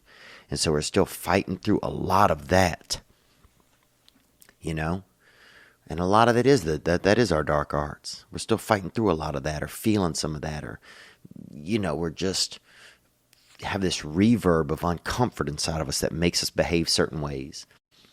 And we try to get through that. And we get through that together, man. We get through that by sharing, by telling people what's going on. And to get to a place one day where we don't feel bad about the choices that we've made. Because when we're not living in the past with regret, or carrying an invisible but tangible regret around on our shoulders, or in our cells, or in our neck, or in our system, or in our spine, or in our nerves. And then we can really, really be free, And I think that that's a nice goal. And I'm sorry you had to go through that, man, but it sounds like you're in a better place now, and I appreciate you sharing that with us. Because we've all done things, man. We've all done things, and sometimes we got to get there, Sometimes we got to get at the bottom so we can see where the ladder's at. And it sounded like you just had had a dip, but now you're back. And I appreciate you sharing that with us. Let's hear a little bit more, man. We got one more call, and then we had a brief message that came in, and I'm going to read that, and then we're going to settle up. Here we go. Hey, buddy. It's Jason calling from California. Hey, Jason from California. Let's hear a little bit more. Hey, you asked for us to call in and talk to you about the dark arts, and that's something that I talk about all the time. I work as a coach and as a trainer for about 40 people full time. And what I've come to realize is that, you know, when we were born as little kids, we were given a name, we were given an ego. And I think that's kind of what the original sin is that as we start to perceive ourselves to be these separate people, there is an inherent pain that comes from that, because it's not true. Okay, so what he's saying is that when you're born, you know, you're given a name. You know, you're given you're given a name. You're given, and an ego is created with that name, because you start to develop a sense of self, of yourself, outside of everyone. It's not like, hey, now you're part of everyone. It's like, hey, now you're Larry, you know, onward. We've heard that spiritual saying that we are all one, we are all connected, and believing that we are separate people is the opposite thought of that. And so inherently it's a false thought. And so there's a pain that comes with believing that you are the separate person. And I think the dark arts is how each of us deals with our pain. And some people use drugs, some use alcohol, some people become assholes and they use power. But I think every single person eventually finds a way to deal with their pain. Wow. What a captivating idea, man. What a great concept. You know, that the fact that we are raised and we are established as a self instead of as part of something bigger than ourselves, that is an affliction, and that we are fighting that and the discomfort of not being part of something, of the whole thing, part of a whole. And that is our dark art. Let's hear more. Eventually finds a way to deal with their pain. They have to survive. And that is what our addictions are for almost all of us. And so that's why the path of salvation is usually God, because as we come to understand God, we come to understand that personal peace and personal pleasure and personal joy is actually at its highest when we are serving the whole organism, when we are serving the one. And so it's being unselfish that actually serves the self. Wow. And I know you're hearing the word God there a lot, and that sometimes you hear that word, it turns some people off. But let me tell you this, it can mean higher power. It can just mean something outside of you. That's what it can mean, man. And I strongly believe that. I believe you have got to have some higher power. You've got to. You know, I'm not saying you're wrong if you don't. Well, here's what I'm saying. For me, it helps. To not be out here alone, it helps. Because eventually, the more I believe that, the less I feel like I'm by myself. And that's a nice way to not feel. That's a nice way. It's a nice way to feel. To feel not alone, you know, because that's all we all want. We all want to be, you know, loved. We all want to be accepted. That's all we all want. And by having a higher power, you know, you always have some feeling of acceptance inside of you and some feeling of love inside of you. And that doesn't need to be, you know, you can call that G-O-D. You can call that, it can be anything. You know, it doesn't have to be of a specific denomination, but you hear me. Onward. And so I think that's why we're all so fucked up, is we're living this opposite belief of what is true. We think that by serving ourselves, we will serve ourselves. But really, by serving ourselves, we fuck ourselves over and we cause ourselves to need to use our addictions. Wow. So if we were all to serve each other, that we would feel full. Man, I believe that is the recipe, you know? That is the recipe to get out that. Because, man, I'll tell you this, dude. When you wake up, if you're to go do something for somebody else, and by the end of the day, you're going to lay down and you'll be like, what are you going to feel? Bad? No, you fucking did something for somebody else all day. You're going to feel good. And they're going to feel loved. And you're going to feel a sense of gratitude to yourself for being a decent human. Yeah, not just you're not going to feel probably good for being a good person. You're going to feel good for being a good human. Part of the bigger whole. That's interesting, man. That was a great call. I appreciate that call. I really do. We have one more email that came in, and I wanted to just read a little bit of that. And this is from a 405 number. It says, I changed my life. It says, your podcast helped me enjoy my life. It says, you talk about overcoming the dark arts. I think the dark arts live within every one of us. We waste our time on social media, gossip constantly, and hardly help others because of the self-centered, self-serving nature of this good old U.S. of A. I would include most modernized countries in that category as well, but I wanted to say good old U.S. of A. My point is that every day you wake up in the morning is an opportunity to live a better life than you have previously been living. You don't change by reading books, by watching documentaries, or talking philosophy with people. You change by taking action. You change when you make changes in your habits. It is that simple, and it is that hard. And that's a beautiful thing, man. That's a beautiful statement right there, and I appreciate that, I appreciate that. It's about taking action. You cannot think your way into positive action, but you can act your way into positive thinking. I've said it before and I'll say it again, and someone said it to me one time. So if you got a dark art that's a real affliction out there, I know we've covered some in this that were fun and some that were not. But if you got a dark art that was a real affliction out there, something that's just fucking just nipping at you and you can't shake it, just take that next step and make it an action. A step is an action. It's not a thought. Take that next step. Take that next positive action. Take action. Do something. Move. Act on that dark art. Strike a match. Lighten that dark art up. If you being naughty with your friend's mother or being naughty with your aunt, just recognize at least what's going on in your life. Make it, as long as you're not a victim, as long as you're not addicted to it, know that you're in control of what's going on with you. And if you feel out of control, then take some control, man. Be a control cat. Be a that's a control cat. Be a control cat. Because you deserve it. Stay busy. Serve yourself. We got out here. We got out here and we did some things, We shared. We listened, And we got the holidays to be grateful. Fill your belly, but also fill your heart. Fill your heart with a little bit of love for yourself. Make sure you put 2 helpings of that on your plate. This is a time to be grateful. Don't get caught up. The dark arts, we've talked about them now. We can get into them again later, but for now we're going to be grateful. Be grateful you're alive. Be grateful you have family around. Spend time with them. You hate them? I don't give a fuck. Handcuff yourself to your nasty uncle. Spend time with them. They hate you? I don't give a double fuckable.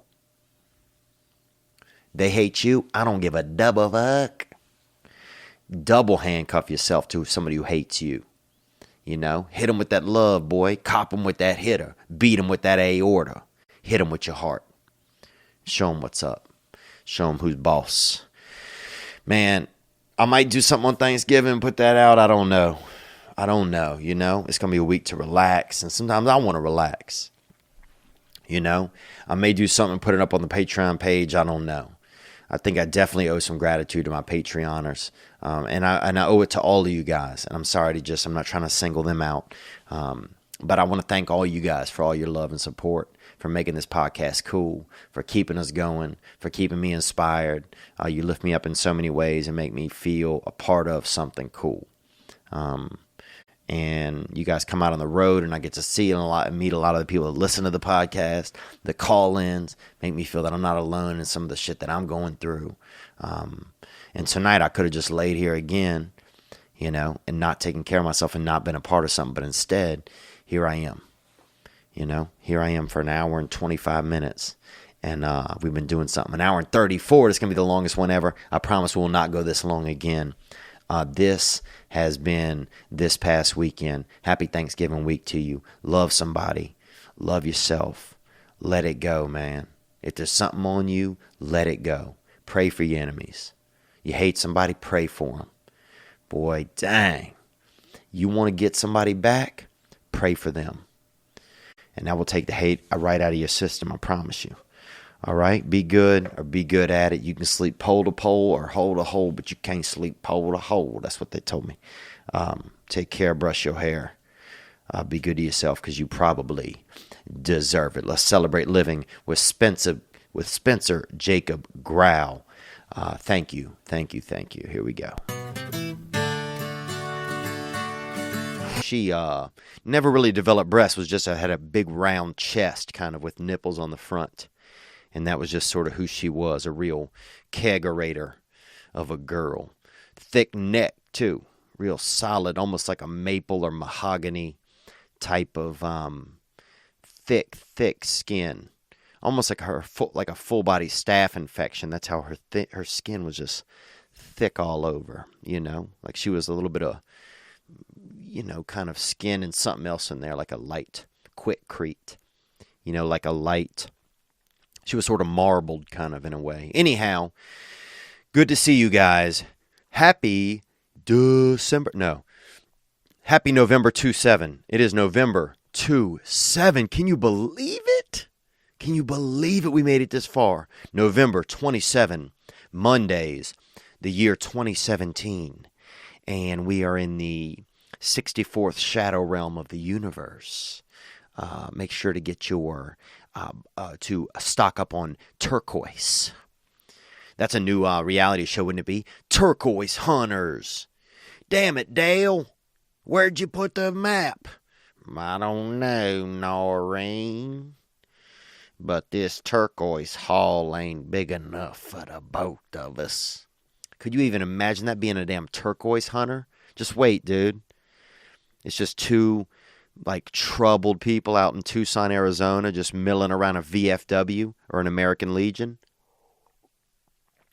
asking people for quartz and turquoise hunters. Good to be here with you guys, man. I hope you had a wonderful weekend. Sometimes I think about, people listening to this show, and I wonder, well, what are they doing? I bet there's somebody out there have a baby, and they taking their baby, to wherever babies go during the day to be away from their families, dropping them off in the morning, or maybe they're, I know we have a Red Bull truck driver out there. We got a mailman out there that listens. They've called in. We got a man out there who drives a senior citizen wagon. Sometimes they have the senior citizen adventure wagons when senior citizens because when you get older, you live together in a special dorm or kind of a sorority fraternity house with other seniors, and they have a wagon that'll come and pick some of y'all up and take you to the mall or to the park. Or sometimes this dude said, he called in one time, said sometimes if he gets some of the real incapacitated seniors, he'll just drive them around and tell them they went to the mall, or tell them they went to Asia or somewhere, and make up someplace that sounds pretty fancy. And he said a lot of their joy is just in getting out and about. And he said sometimes he'll even listen to this podcast while he drives them around. So I think about that. I think about, well, who's listening, You got these, I think about a little bus, like a small bus or special wagon or, a very distinct van, which hopefully have windows on it. There's nothing real sadder to me than thinking about a bunch of seniors in a van with no windows. I mean, that's Andy Dufresne type of stuff. That's prisoner treatment. But I think about them listening to it. Maybe I know we have a couple of Middle Eastern listeners, and I think about those guys listening to it out there, playing hacky sack or, collecting, tall pieces of grass to make things to sell on the side of the road. Or I know we got a bunch of, laid up listeners, handicap, people that's, on disability and whatnot, wheelchairs, people that, what are those little things, those rascals, people that ride rascals. I've seen a couple of them at my comedy shows say that they're fans of the show. So I think about them. And I just think about the unique people, the unique plethora of humanity. We got some mixed people, some brothers, and we got some ladies out there. 6% of our listeners are female. So that's not very many. Would love to have more. But I had a nice weekend, man, and I thought about you guys a little bit. I thought about you guys and just who listens. Who listens to this past weekend. And I was just trying to, come up with a little bit of, a little landscape. A couple shorties out there, listen, a couple ladies. I'll get some, I've gotten some pics on Snapchat, some breasts and some individual breasts, which I prefer. I never really trust a woman that sends you a picture of both titties at the same time. What is that? If you have two of something, show one. And if things are going well, show both. That's what I've always said if you have a pair of something. If you got two Buicks, you don't show somebody both Buicks at the same time. Because what if what if they hate the first one, then you're sitting there with another one? Bullshit. But good to be here, man. Happy almost December. Thanksgiving is over. I hope it went good for you. I hope you had that stuffing. Man, I had 3 Thanksgiving meals, okay? 3. I had some white meat, some turkey meat, some long neck, some sweet potatoes with that marshmallow sauce, baby. I put them brown marshmallows on the top. I had that hit. I ate one meal outside by candlelight, by some cliffs, and this was out in the Hollywood Hills, and by the cliffs, and you could even hear coyotes in the distance. I think it was coyotes. It could have been a bear with a flute, but it sounded like kind of a baritone flute, but it sounded like a coyote. And what else did we hear? What else did we eat? Not much else, man. Had a friend's birthday. That was pretty cool. What else did I do? Thinking about smoking. I'm going 2 days without smoking. Thinking about smoking, dude. Swear to God, bro. I would sack my own dack if I knew there was some nicotine in it. I saw Daddy's Home 2. I don't know if you've ever seen this movie. I didn't even know there was a first one. Apparently, Daddy's Home. Again, it was nice to see Mel Gibson in a movie. I like Mel Gibson. My favorite movie of all time is The Patriot. And also, I like Sling Blade. I used to date a girl who had the same jawline as Sling Blade, as the man.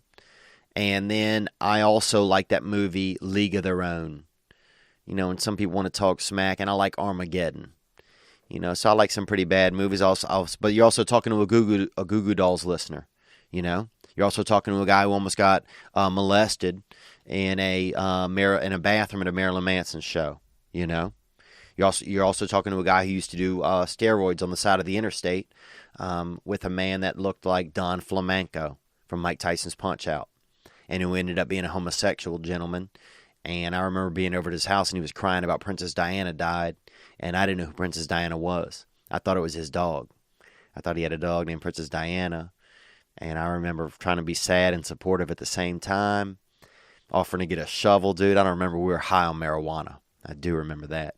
And but then years later, he was doing pills and drove into, I'll give you a second to guess, an embankment.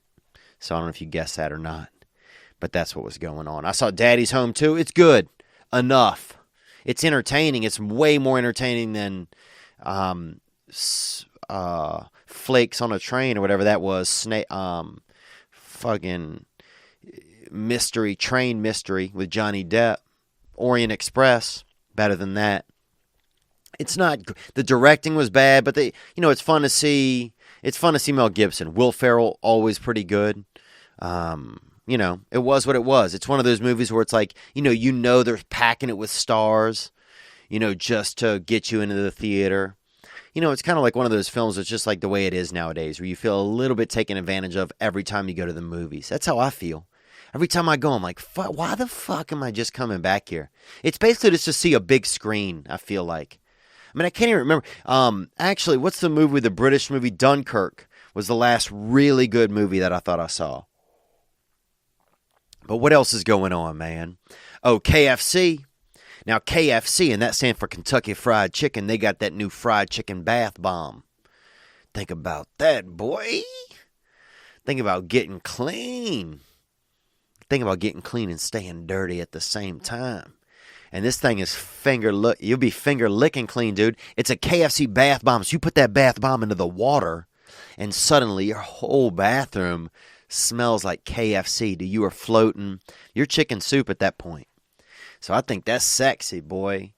Get you, invite a lady over, even if y'all just roll up your pant legs and stand in the tub with one of those going off. Somebody's going to pop a bit of an erection or, a strong clitoris, And that is that can be truly beautiful. So they got them KFC bath bombs. If you always wanted to have that, that luxurious chicken feeling wrapped around your skin, if getting that chicken in your stomach isn't enough, you want to be fucking drowning in it, then you can do that now. Wait till somebody drowns in this shit. That's what's going to happen. Some schlubby muppet out there with 9 lips and, 0 diplomas, not even a GED, doesn't even own any, it doesn't even own a book. That's the people I'm over. You don't own a book, you're out.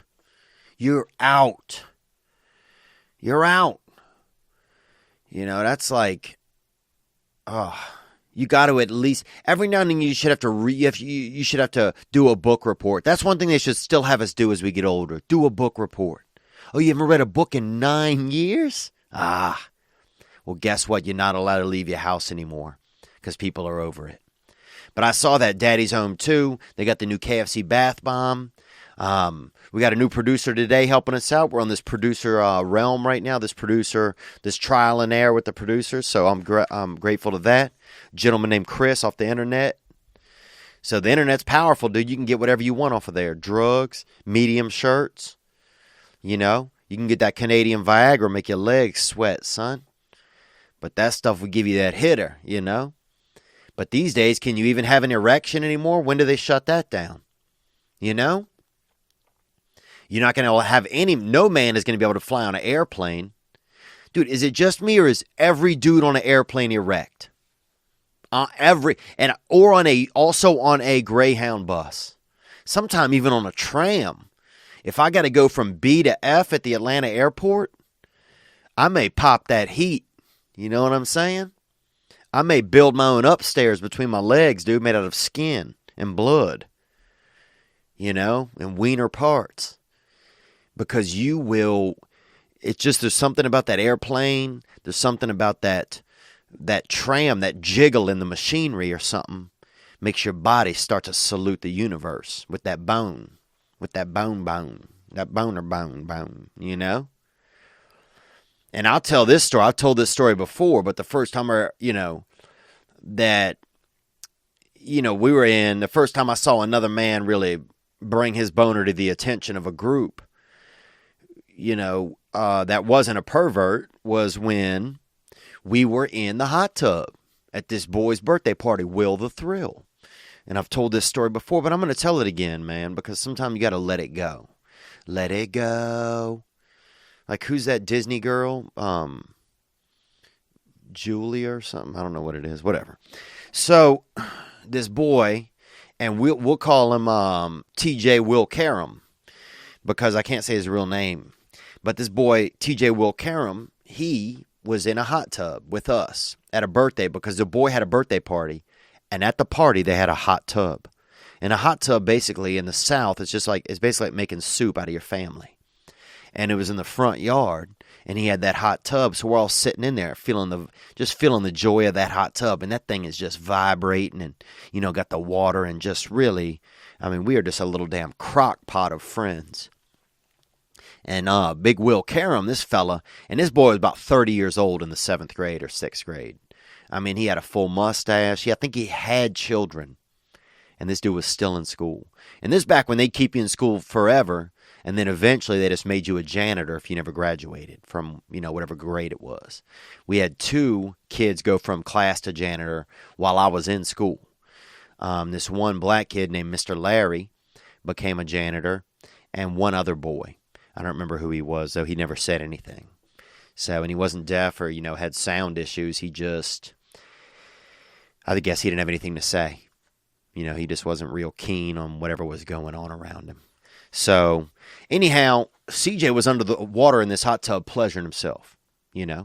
just petting that old, petting that old nut dolphin. You know what I'm saying? That bone, bone. Tell me what you gonna do.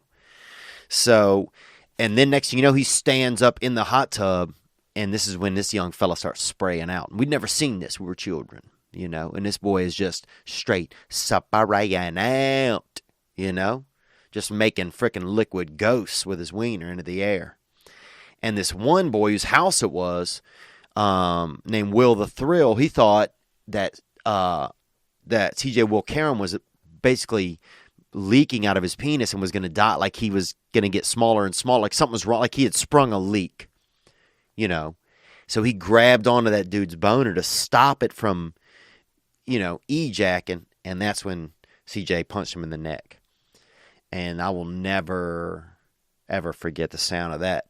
You never forget the sound of somebody getting punched in the neck when they are holding on to another person's erection and nobody is gay in the whole scenario. So I'll never forget that. But anyhow, welcome to Monday, November 27th of your life. So I went and saw Daddy's Home 2, and it was mediocre at best. And do you ever wonder why we continue to get served up the same cookie cutter content? Or how many times Hollywood can remake a remake, or how many new sequels can be milked out of our favorite franchises? I do. Trust me. We all do. It's becoming baffling. It's becoming, you go to the theaters and you don't even expect the movie to be good. It's the incredible power that the entertainment industry has amassed is I'll say, it's strangling creativity. It's gotten too big for its own britches, but finally, we consumers can do something about it, and that something is called Livetree. Livetree is changing the entertainment industry by creating a new platform called Adept. The public, listen to me, will be able to fund what they want to watch, own what they help produce, and decide who's in it and what goes on throughout the processes of content creation, funding, and distribution. That means we can all become producers. Just check it out, livetree.com. Imagine being able to help create the amazing content that you want to see and be a part owner of it. Now, that's a possibility. Livetree.com. Check it out. I'm going to. All right. I got some good calls that came in this week, man. Not much has been on my mind, I've just been dealing with, some dating stuff and not wanting to, I think a lot this week I've been thinking about a lot of just not wanting to grow up, man. Just not wanting to grow up. I just don't want to do it. I feel like if I do certain things, then I'm giving up my youth. I'm admitting that my childhood and I know my childhood is over. I get that. I mean, it must sound bad. As I listen to myself now, it sounds crazy to think that I'm even still thinking about these things. But it's just tough to want to grow up, man. It's tough to want to grow up. And it's hard. And I think it's just that we have a world out there now where it feels like you don't have to a little bit. But it starts to look really weird if you don't, And I guess it doesn't matter what it looks like to other people and stuff like that. But, I don't want to end up that old, wrangled old man out there, driving around and laying down in his truck and, just reading romance novels and all of that shit and trying to do photography and stuff at 60, and just being lonesome and not having any grandkids, having to pretend other people's grandkids are your grandkids. That's the weirdest shit ever. Yeah, these are my step grandkids. Bullshit, dude. Okay? Get your own grandkids. I just don't have to be doing all that. So it just means I got to, get into a place where I can settle down a little bit better, and get my mind right and get my heart right and just grow up. Sometimes you want to grow up, and some of it's about taking risks, I'm finding. It's about taking risks of getting into headlong into a relationship and being stable in it, You know? I don't know, there's just something sometimes about giving up my freedom that just scares me. I think that like if I give up my ability to be free, then I'm not going to be in control of my life, or I'm not going to be the only one in control of my life, you know? Like by giving, wholeheartedly into a relationship and stuff, that I will be, that I won't be the only one in charge of my life then. And that, I guess, other times in my life when I did that, even times before I even knew I was doing it, probably relationships from growing up as a child, that I guess it just didn't go well. And so I think there's like this innate part of me that's kind of scared to do that. But sometimes I guess that's the fear. When people say you just have to be brave and just go against the fear.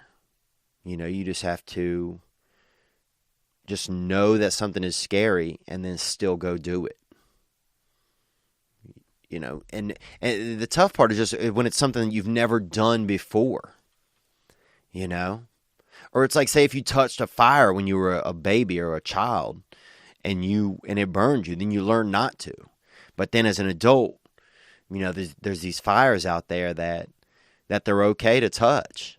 They're not necessarily bad, but we just still, our skin and our insides and our psyche still remember some of the burns that we incurred. Even before we knew what it meant to like reach out to a flame, or before we knew what a burn even was, Because I think there are things that happen to us when we're so young, that we just, that we don't remember, but that our insides do, that our that parts of us do, Anyhow, I don't want to get all deep, into that kind of stuff, but that's just some stuff that's been on my mind, man. It's just, being okay with growing up, and a lot of that is, settling down. I've spent my money over the years investing in different, real estate projects and things like that here and there. And part of me doesn't, it's like, yeah, I could get a house, but it's like, do I want to do that? Because all those things, get a dog, have a live-in girlfriend where maybe she leaves her bra or something in the hallway, or it falls out of the laundry basket, and then you got a dang brassiere in the hallway, and those types of things. I just don't. And you have plants, and you get plants and everything together. I don't know if I'm fucking shopping for damn basil with somebody. I'm not going to be I'm not going to be, I'm not going half in on a damn bougainvillea with a woman. I just don't know if I'm doing that. But I think you have to do those things to evolve. Because I do start to find that I find myself spinning in some of the same circles. And they're not bad circles. They're just comfortable circles. And if I stay comfortable, then I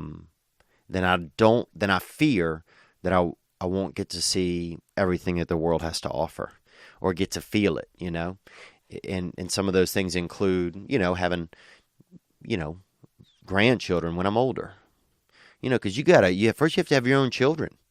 You can't magically just get grandchildren, dude, unless you're a pervert or a kidnapper. You can't just show up with fucking grandchildren if you never had children. Nobody's going to believe that shit. Some things people will believe. I got a hip replacement. Other things people will not believe, like, oh, these are my grandkids. Oh yeah, Ronnie, you never had kids. Maybe you are a kidnapper, Ronnie. Maybe you're a pervert. So, just thinking about that stuff. But I want to get into a couple of calls here, man. We had some good ones, dude. I got to tell you right now, just so you know what's coming up. I had somebody take me to task saying that I'm generalizing black people. So we're going to get into that. I had somebody that say they been pleasuring themselves near they share a room with an animal, and they're dealing with some of that. How do you deal with self-pleasure if you share a room with an animal? We finally got our animal activist. We got a man out there, our own little Dr. Doolittle, and I had him. I've been hitting him up. He hit the hotline, which is 985-664-9503. This beautiful, sweet gentleman. I think he sounded a little bit Norwegian, but he could be something else. He hit the hotline, and he had to choke out a swan. So he called in about choking out a swan. We got some callers that called in about dating and recovery, being blackout drunk, and a couple of other issues. And then we got a topic for next week. We're going to get into all that right now. First, this gentleman. This gentleman called in from Portland, and he had some thoughts. Let's hear him. Yo, this is Taryn from Portland, Oregon, man. How you doing, brother? Hey, thank you for calling, brother man. I appreciate it. Onward. Hey, I'm just calling about the whole black issue thing you're talking about, which is, from one man to another, I'm not going to tell you what to do or anything. I'm just going to give you kind of my concerns about it, the way you're talking about it. It sounds like you're starting to generalize black people, and I'm not black myself, but... Oh, come on, man. You sound a little black. I could see how that could kind of piss off a whole race. I don't know. I mean, again, I'm not trying to tell you anything. I'm not a social justice lawyer. I'm not trying to say how you should run things or what you should do, but it just sounds generalized a little bit. And I think he's referring to, do black men get nervous, right? And I appreciate you calling, man, from Portland, the home of black people, where you had to get the Portland Trailblazers, or you never would have even had a black person, probably within 100 miles. I'm surprised they don't have Blackdar, that it's an app in your area where you even know if there's a black person around. I'm surprised that they didn't have to bring one up to the zoo at some point so you guys could come and see as an exhibit, to get to know some. And look, I do appreciate your calling, right? But I don't think that I'm generalizing. I think it's a really good question. Do black people get nervous? Because I've spent a good deal of certainly my youth surrounded by black people.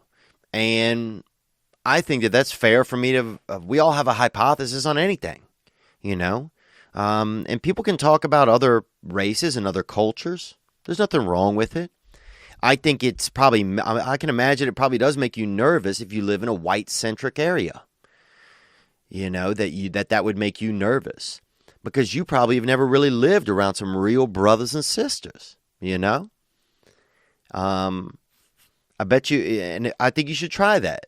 Go spend some time down in New Orleans, go spend some time down there where they have some real blacktivity going on, where things get wild, where there's so much poverty that, that crime is at an unreal high in some black areas, where if you're afraid to even meet a black friend because the odds of him living long probably aren't very good. I've had 2 black friends killed in New Orleans in the past decade. Killed, as in knock knock, who's there? Not them anymore. So I it's just a funny conversation to think about. And I think that it's okay, man. I do appreciate you bringing it up, though. Could we be generalizing? Do black people get nervous? It's not a damn scientific study, but I think it's a unique and rare question. And we also asked black people to call in and comment because the first batch of callers we got, it was way too many whites, and we wanted to vibe it out a little bit. But look, man, I'd love for you to come down to Louisiana, go out to, a place where there's a really good mix of diversity, and just check it out. I do appreciate your call, and we'll listen to the rest of it. Here we go.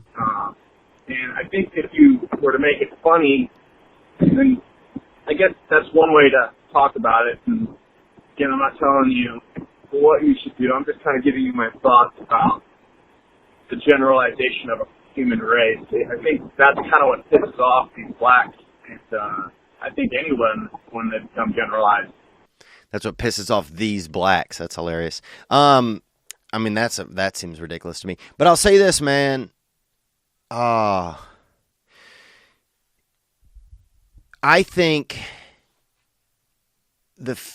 I think someone who has no real comfort around a culture is somebody that I think thinks everything of they. Anytime you bring up something about them, that it's generalizing or it's, that it's stereotyping or that it's, I think you just got to get out and spend time a little bit more. At least hang out with a zebra. Start there, because here was the best thing was, I had people that called in about the topic who were black, bro, and half black. That means part black, part something else. That's crazy. That's like a Rubik's Cube, dude, in your soul. And nobody complained. I just don't like it when people complain for shit that they're not. Like they had this group one time, Water for the Blind. The blind, what? There was no blind people out there at the Water for the Blind event.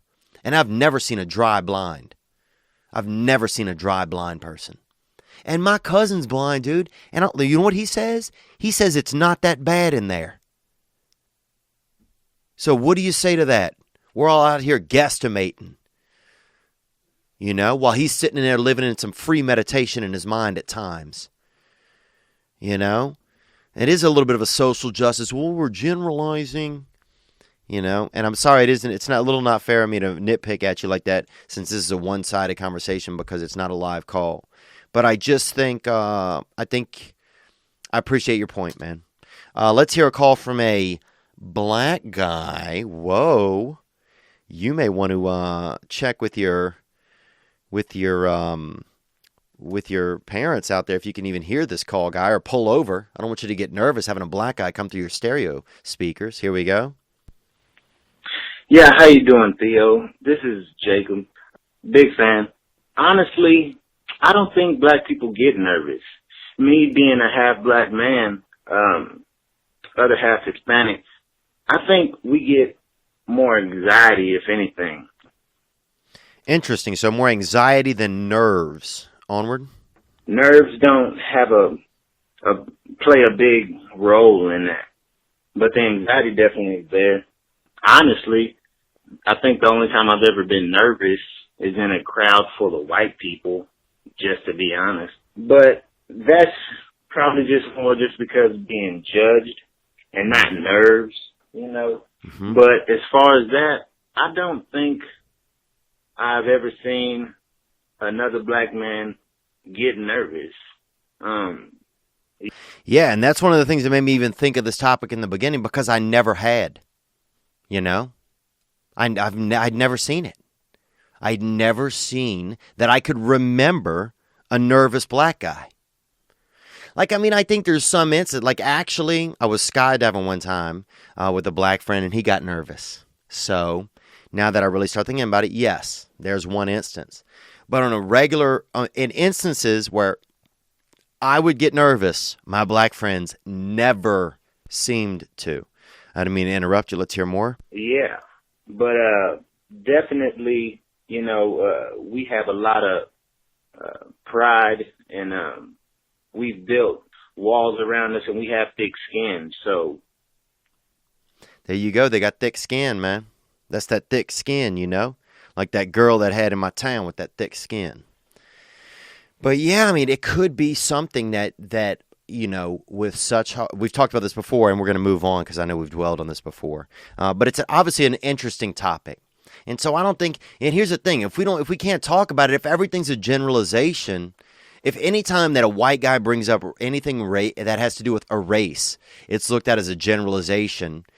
I think that's not a good deal. I think it's just not a safe place to be, and especially because if we're not comfortable talking about, we're all just hiding behind things questions we want to ask, then what are we? I just feel like a Muppet, man. And I didn't mean to, get loud at you there, Mr. Oregon, but Portland ain't a real hotbed for brothers and sisters up there, okay? I don't see you guys, won't you guys build a tunnel from there to East St. Louis and help out some of the impoverished over there? Y'all living out there in a real safe zone, clean water. How about that clean water y'all drinking? Y'all up there sipping it, being white as hell. Anyhow, we got some good topics, man, and this is a question. Let's take this next call. And, man, I guess I got under my skin a little bit. I don't know why. Now, I guess it got under my skin because I just don't think that's generalizing, man. Do black people get nervous? No. That's something that I want to know. And that's something that's fun to ask. And I think that those are fun things that we should be able to ask about each other. Because how the fuck I'm ever going to know? Huh? How in the fuck am I ever going to know if I can't open up my mind? And I wasn't just asking whites, dude. It wasn't a secret meeting. It wasn't a question. All right, let's keep it moving, dude. Here we go. We got this call came in right here. Now, this guy, and this fella had something on his mind, and this is interesting. Here we go. Hey, what's up, Theo? My name is Adam, and got a little question for you. Maybe get your thoughts on a little something in the dark arts. Now, here's Adam calling. Thank you for calling this evening. See what I did there? Adam and evening. Okay, pretty bad. Here we go. Thanks for calling, Adam. That I've been thinking about and kind of doing. So, okay, now you've been thinking about these dark arts and you've been doing them as well, huh? So you're a dark artiste already, You out there, you already, Van Gogh and deep. Let's go. I'm going on my 5th year of marriage, and my wife at about year 2 informed me that watching pornography was akin to cheating. Okay, so your wife thinks watching pornography is akin to cheating. Onward. And so she requested that I stop watching that pornography. And so I did. But what she did for me was she allowed me to start filming us doing the nasty. Oh, okay, boy. So you starting up your own deal there, huh? That freaking you starting to do a little bit of directing, huh? Suddenly you got a couple of new headlamps on the bed, huh?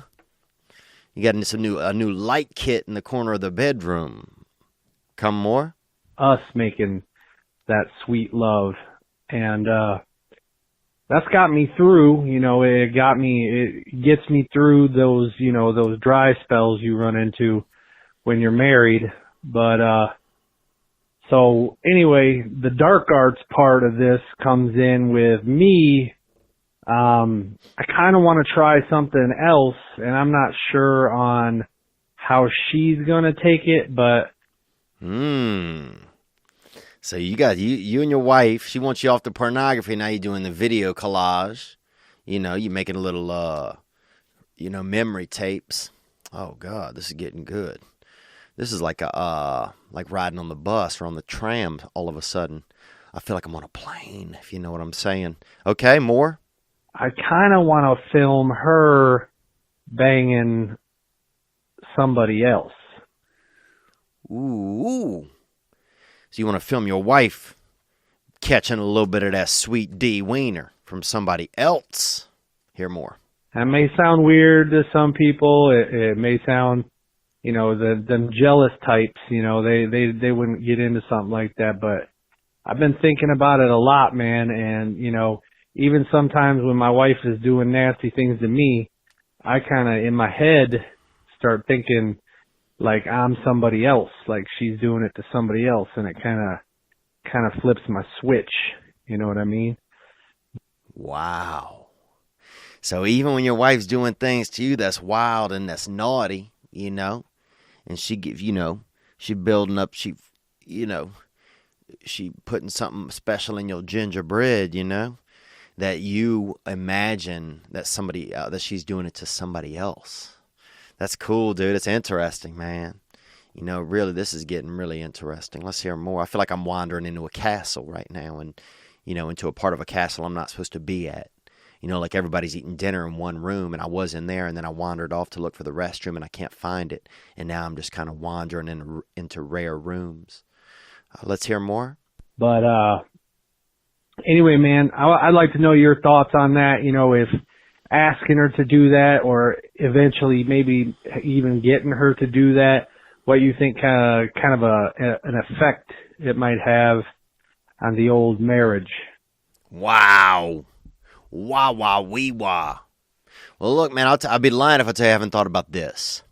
That I've thought about that if I were married, you know, am I going to be able to not act out outside of my marriage and be sensual, you know, or try and be sensual with other women at times or get affected by that. I think, you know, because a lot of men, they worry. That's a regular worry of men. I've talked to other men about this who are married. It's a regular worry of men. And so then you start to think, your brain will start to think, well, how can I make it work in my marriage? You know, obviously, if I'm going to step out, then the only thing that would be fair would be to first say to my wife, well, you can step out, or, you know, Gary can step in to your cooter or something like that. So, you know, because you want to make it even. You want to make it an even deal. So that I've thought about those things, you know. I've already played that out in my head. Well, then you think about you being back in the kitchen 2 days later with your wife, you know, and you know, y'all having she pours a cup of lemonade and she says, you want some? And usually you would take the lemonade and have a sip out of her cup. But suddenly I'm like, damn, where's this mouth been, you know? Is they got a little bit of Gary on the edge of this cup? And those are my thoughts where my brain starts rambling, you know, if I'm to get into those situations. So that's wild. You know, I've had some directorial debuts in the bedroom back in the day, and did a little bit of recording of sex and watching sex, you know, rewatching it, you know, to get you fired up. The tapes are never great, you know, but I think the memories sometimes kind of are. But then you have that tape out there. So at a certain point, you have to burn that tape or get rid of it because you're worried about it being out there. But I'm going to propose this question to our listeners. What do you think? It's a two-parter, and you can answer just one part if you want, because I don't really have the best information for you because I'm not married, and I haven't been in that situation. But is pornography cheating? Do you feel like it is? I personally feel like pornography is kind of cheating. You know, in small doses it's not, but if it's a habit, and it's a bad habit, then you are taking away that chi, that lust, that is supposed to be, you know, between you and your partner. You're taking that out of the equation. And fuck yeah, everything else is going to be shitty if you ain't trying to catch that nut locally with your lady. So that's one part, is porn cheating. Second part is, what do you think about that? About having another man come into the household and, you know, pleasure your lady and do that. And I know they call it, there's a cucking or something, there's some term for it out there. But I want to know if there's men out there who are married who have had this conversation or have had this come into their marriage. They don't need to leave their name if they want when they call. Or if there's women out there who have experimented with this, or their men's have asked them this and what happened there and what occurred. Because because hear what I'm saying, they only got so much room in the garage, you know? And maybe that'll get you fired up. I mean, I could see that. You know, one thing that makes a man attracted to his spouse is that other men could be attracted to her. So maybe that's an element of it. But that's wild, dude. You know, hey, look, you should be a tour guide of the dark arts, brother, because you're out there, you stepping on a lot of different stones. You are stepping on a lot of different stones up there at Dark Arts Castle. But thank you for calling, man. I appreciate it. And that's going to be our topic for Thursday, guys. If you'll hit the hotline, 985-664-9503, and let me know. And let that caller know right there. Let me see his name again. Hey, what's up, Theo? My name is Adam. And let Adam know what you think about that. Is pornography cheating? That's what his wife thinks. And then if he lets a man in to, you know, cater to his wife's buffet, you know, to hit her up in that little sweet wallet, you know, to catch that, you know, that wild canal, and he's going to be videotaping it. How's that going to play out? Have you ever done that? Advice for him. All right, let's keep it cruising there. Here we go. We got another caller right here on the hotline. Hey, Theo, this is Derek calling from New York City. Hey, Derek, New York City. The land of coked up taxi drivers and women who may be men. Yep, the land of coked up taxi drivers and women who may be men. I've been involved with at least one of those. Had a little argument with my girlfriend last night. Parents got involved in all of that. And basically all boiled down to that I need therapy. I need to go to therapy. So basically what I'm asking is just how do you deal with the fear of telling your therapist about the dark, what you've experienced that you find difficult to talk about with people that you meet every day? Okay, and his call kind of cuts out right there. It was just a connection issue, but I'm going to restate it for you. Is how do you deal with telling your therapist, the dark things, things that you don't just tell people every day. I think for one, it takes some getting used to. I see a therapist once a week, and I don't not go. There are times when I feel like not going to a therapist, and I've been instructed that's when you go. Because your brain will tell you, don't go to the therapist, you're fine. Well, that's the same brain that is not fine. A sick brain is not going to get you well. So you have to have some help. And I'm a proponent of therapy. I've gone most of this year, I think. It's getting better. There's days where nothing happens in there, and then there's days where I really get in touch with something in my past or in my life that really hindered me, and I'm able to melt it down a little bit, melt down some of that ice, that iceberg. It's helped me a lot with family relationships and stuff like that, and to recognize my part in certain things. But I appreciate you calling, man, and I know that this is something, it sounds like this is something that's pretty real to you, and I'm glad that you're trying to get some help, because you can get better. You can. And that's what's one thing that I'd love for you to know, is that there were times when I thought, I'm not going to get better. I'm going to be the same. I'll never be honest in a relationship. I'll never be a caring person.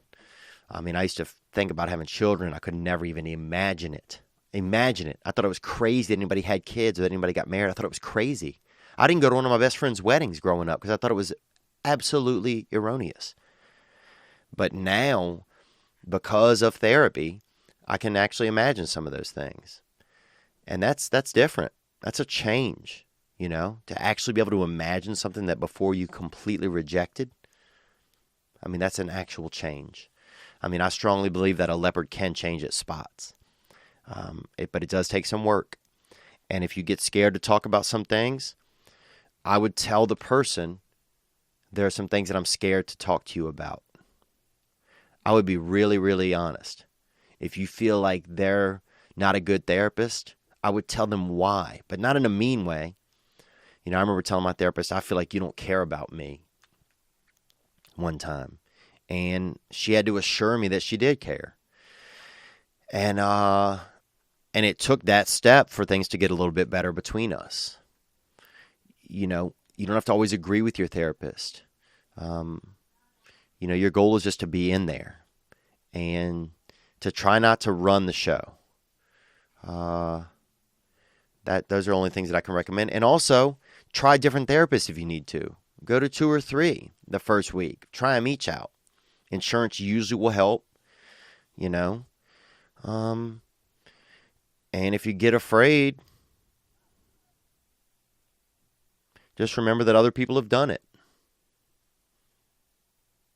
And you're just as capable as those other people.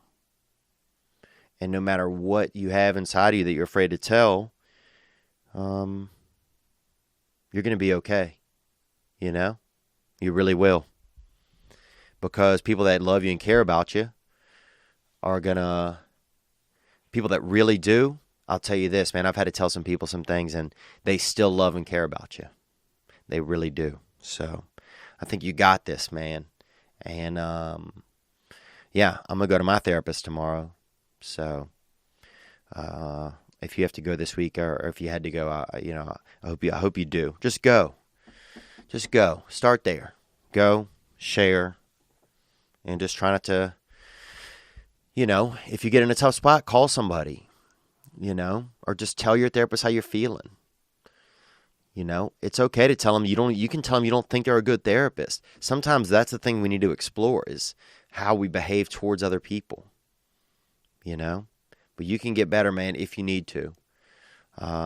Give it a shot. I'm proud of you, bro. Keep your head up. All right, let's cruise some more, and thank you for calling. Hey, this is Gus from Cincinnati. I was calling because I have a girlfriend, and You see how excited Gus sounded? Man, dudes are having trouble with this kind of stuff. Let's hear more, Gus. Thank you for calling. I get blackout drunk and tend to be a dick to her, and I don't really know why. I don't know. Just calling to get that off my chest, I guess. Thanks. See ya. Cool. Yep, you get blackout drunk and you're a dick to your girlfriend. Oh, that's probably a lot of America does that. Why do they do it? I mean, the reason why I would do it before is because I was just controlling. I used to do that in high school. I think it's in college. It was a controlling type behavior. And I felt like I wasn't really that person. That's why I would get drunk and do it. Because in the real person I was probably wanted to care about her. But instead, I'm like, oh, well, let's just get blackout drunk and be mean to her. Because I probably was afraid to be, just real. I was probably just afraid to sit there and be sober and just tell her either that I cared or that I didn't care. I was afraid to be real. It's easy to just get drunk and do whatever. Then it's not even your responsibility. Oh, I was drunk. Well, go out with her one night sober. See how you feel. Do you even like her? Do you like being around her? Do you love her? Fuck, maybe you love her, dude. That could be scary. See how you treat her whenever you're not drinking. I think that's probably a better barometer of how you really feel about her. And maybe if you're able to share some of the ways you feel about her and it gets some of that, confusion out of you, then maybe you won't even be, getting drunk and being rude to her. Those are just some thoughts that I have. I never really liked getting blackout drunk. And I never even really did it, actually. I mean, I would get pretty drunk, and then I would wet the bed. And that, at a certain point, you kind of quit doing that because you just don't want to change your sheets anymore. So, but you know what I'm saying? Gang, boy. Keep it together, man. I appreciate you calling. And if you find yourself getting blackout drunk a lot, because blackout drunk is a real thing, maybe check out an AA meeting. I'm not saying AA is for you. Only you know that. But I'll tell you this, dude. If you still getting blackout drunk a year from now and yelling at your girlfriend, I don't see how that ends well overall. You might end up on an episode of Dateline NBC. I'm Lester Holt. And this is, murder, blackout, and blackout and bludgeoned in Seattle or whatever. All right, let's take another call. Thank you for your call. Theo Vaughn. What's happening, my man? The Vonimal, baby. You know what I'm saying? That's the worst nickname. The Vonimal. I have a friend named Ronnie Shipp, and he was in that O.J. Simpson documentary. And he was the kind of light-skinned black man who was a police officer back in the day who was friends with O.J. And the only person that only friend of O.J.'s that testified against him during his first trial. And his name is Ron, and we call him the Ronimal. And I love that name, dude. Onward. It is CJ from Dallas calling. Hey, CJ, and hey, Dallas. I love Dallas, man. I love Dallas, Texas. Everything's big down there. And a big fan for a fucking while now, man. Anyways, here's my thing. I'm 22, and I go to university, and I'm seeing this new girl. I'm out of a 2.5-year relationship, and been seeing this girl for about a week and a half, 2 weeks.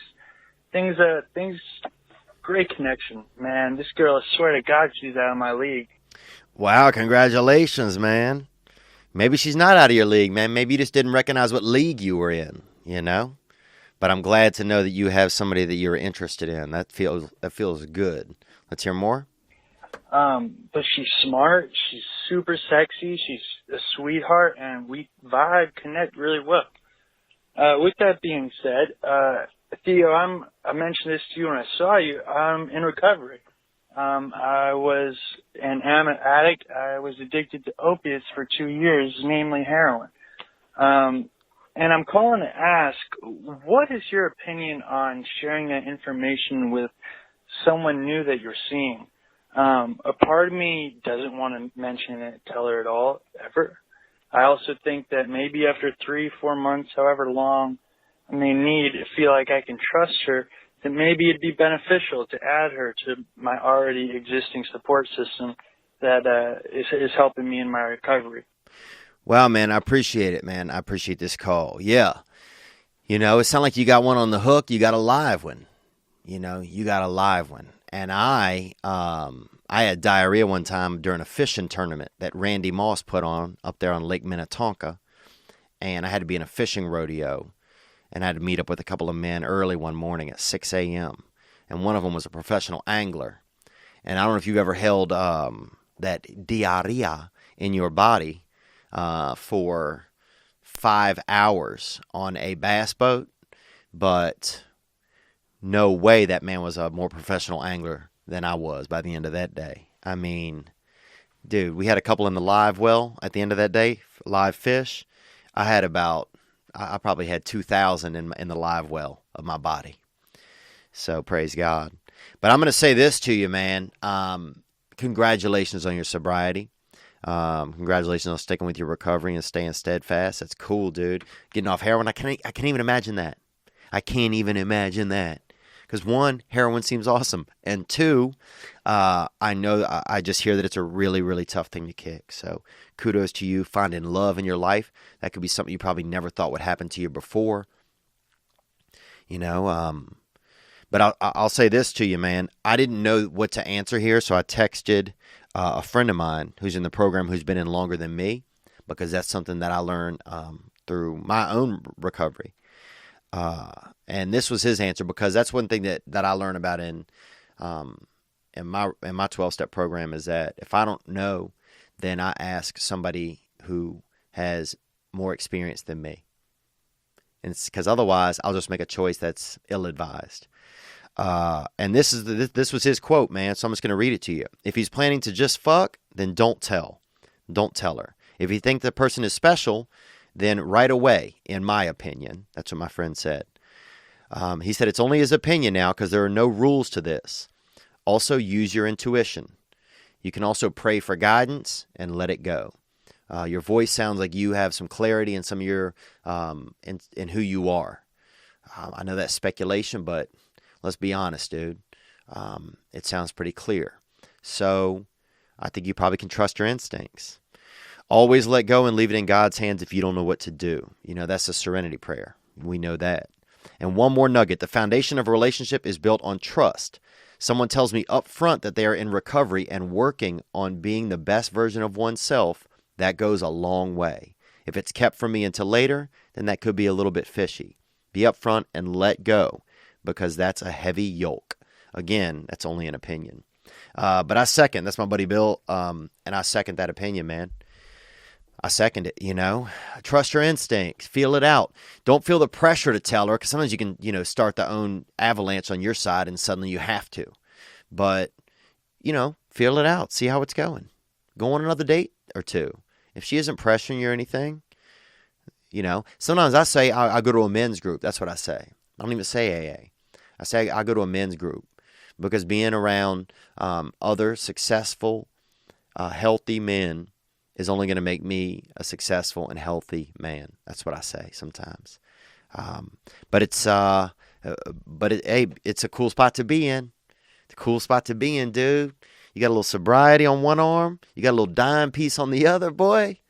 And let me tell you this, even if it doesn't work out with her, dude, I have a feeling you have great things in store for your future. I really believe that. Thank you for your call, man.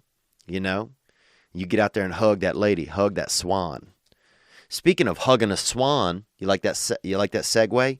My boy Big Bo Dralt is out there, and he called. This is the animal rights activist, or not even an activist, just animal activist. This dude's out there fucking with animals, and he worked with animals out there, checking animals and feeling animal eggs and stuff in the wilderness and in the wild, out there, out there on Mother Nature's backstrap. You know, he's out there feeling around, up around Mother Nature's clavicle, and he got an issue with a swan. Let's hear it out. Here we go. Thank you for calling, brother. Hey, Theo. Oh, yeah. This is your animal man calling to share that story about having to choke out that swan up in Alaska. Animal man.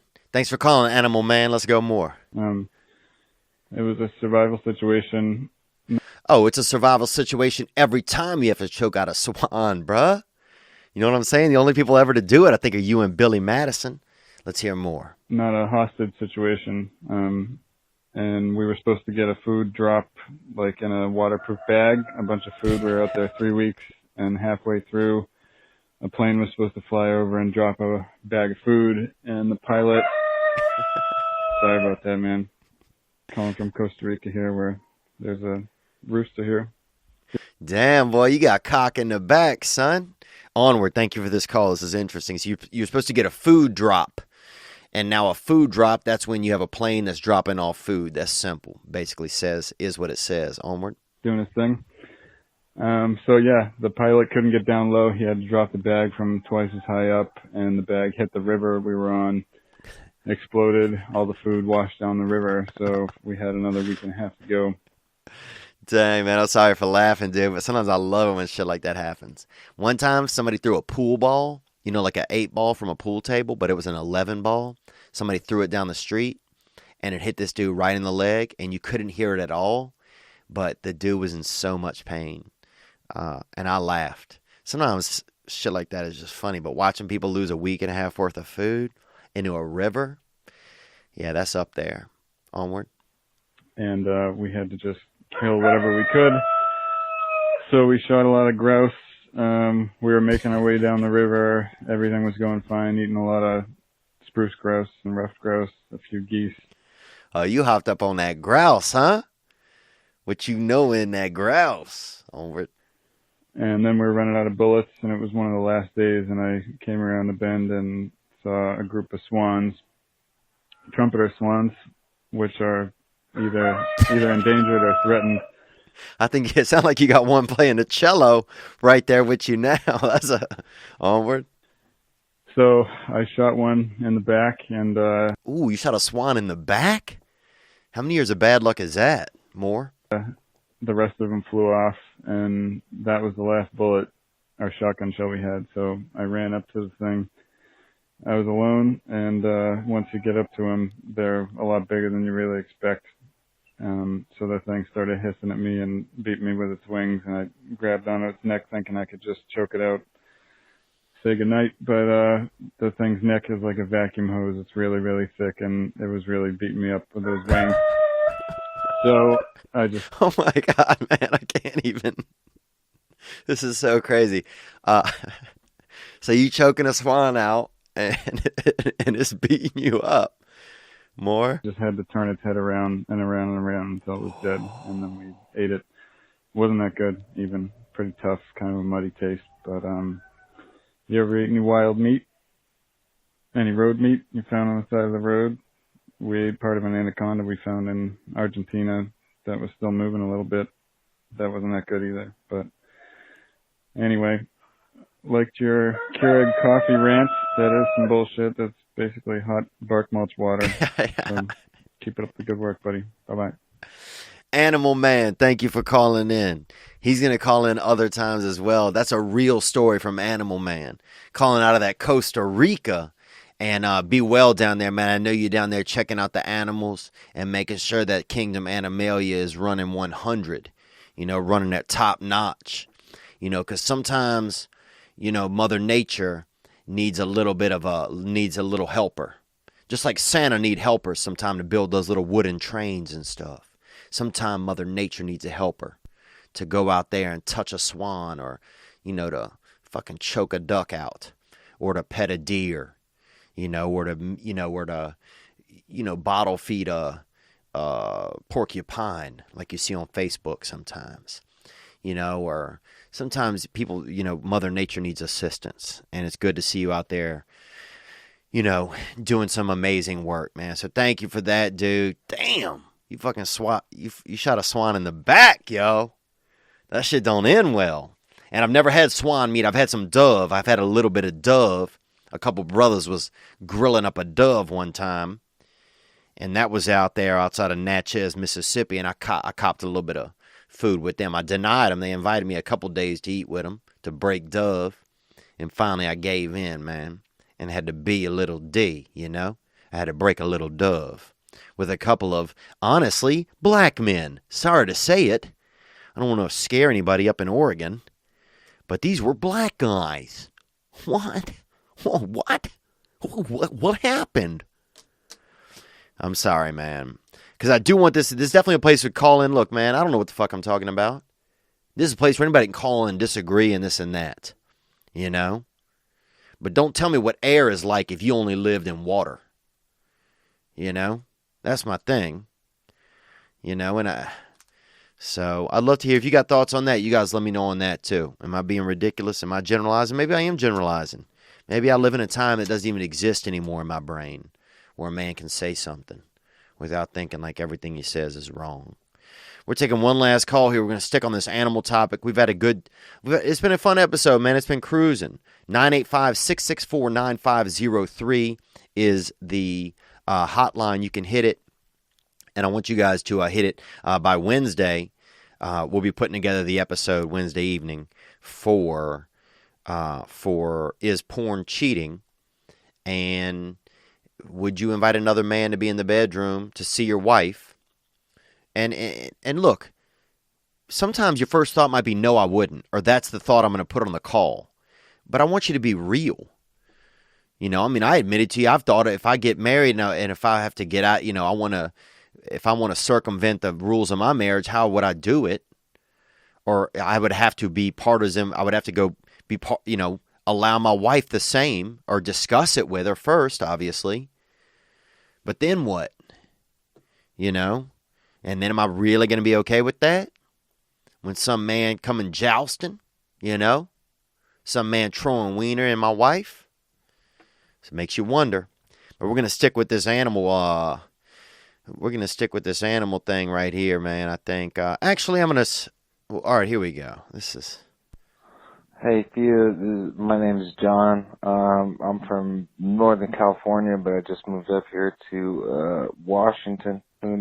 Oh, John from Northern California up to Washington. In the middle of nowhere. And I just moved over into this house, and there's this dog here, and we became quick friends. And my friend whose house I moved into said that, the dog really doesn't usually like people. But okay, so you got a new dog friend, a new friend that's a dog. Okay, this sounds like life's going well for you, and you got a new friend that's an animal, and that's better than people these days sometimes. Onward. Me and him hit it off pretty quickly, and we've been hanging out. We've been best buddies. We've been going on walks together. I don't know if that means best buddies. I appreciate what you're saying, but I don't know if that's best buddies necessarily, but let's hear more. But today, I was jerking it, and the dog was in the room, and I kind of wasn't really thinking anything of it. But after I jerked it, the dog was just growling at me, and it's still growling at me every time I try to go and give him some scratches, give him some love like I do. He fucking growls at me like he doesn't want anything to do with me. And well, yeah, buddy, I'm gonna stop you there, John. I appreciate the call. Of course, the dog don't want to spend time with you if you've been masturbating by it, and I don't blame it. It probably looked at what happened when you were touching yourself and your body's spraying out. Like that boy TJ Will Karam in that spa, in that whirlpool. And it's probably thinking, well, if he touches me, is the same thing going to happen to me? You know, am I just going to start spitting up in the yard? So that's probably some of what's going on, brother. So I wouldn't, I think you need to just relax a little bit. Maybe steer clear of the animal. Give him a little bit of space. You just jerked off next to him. So why don't you give him a little bit of room in his life, man? But thank you guys for being with me this week, man. Thank you guys for being all with me. We've been growing, man. Things are going good. I want to thank Sherb for the editing. Chris, we got a producer stopped in today. And we got our Patreoners, and thank you guys so much, everybody. Happy belated Thanksgiving. We're moving into Christmas. We're still getting some things out of our system. It's the end of the year. Hit the hotline 985-664-9503. Bless everybody that's getting into recovery or going through those things or making any effort to make their life different or better or to try something new. And bless us all. Figure it all out as we continue to learn. I'm just trying to not kill myself or others while I continue to learn. That's going to be my goal.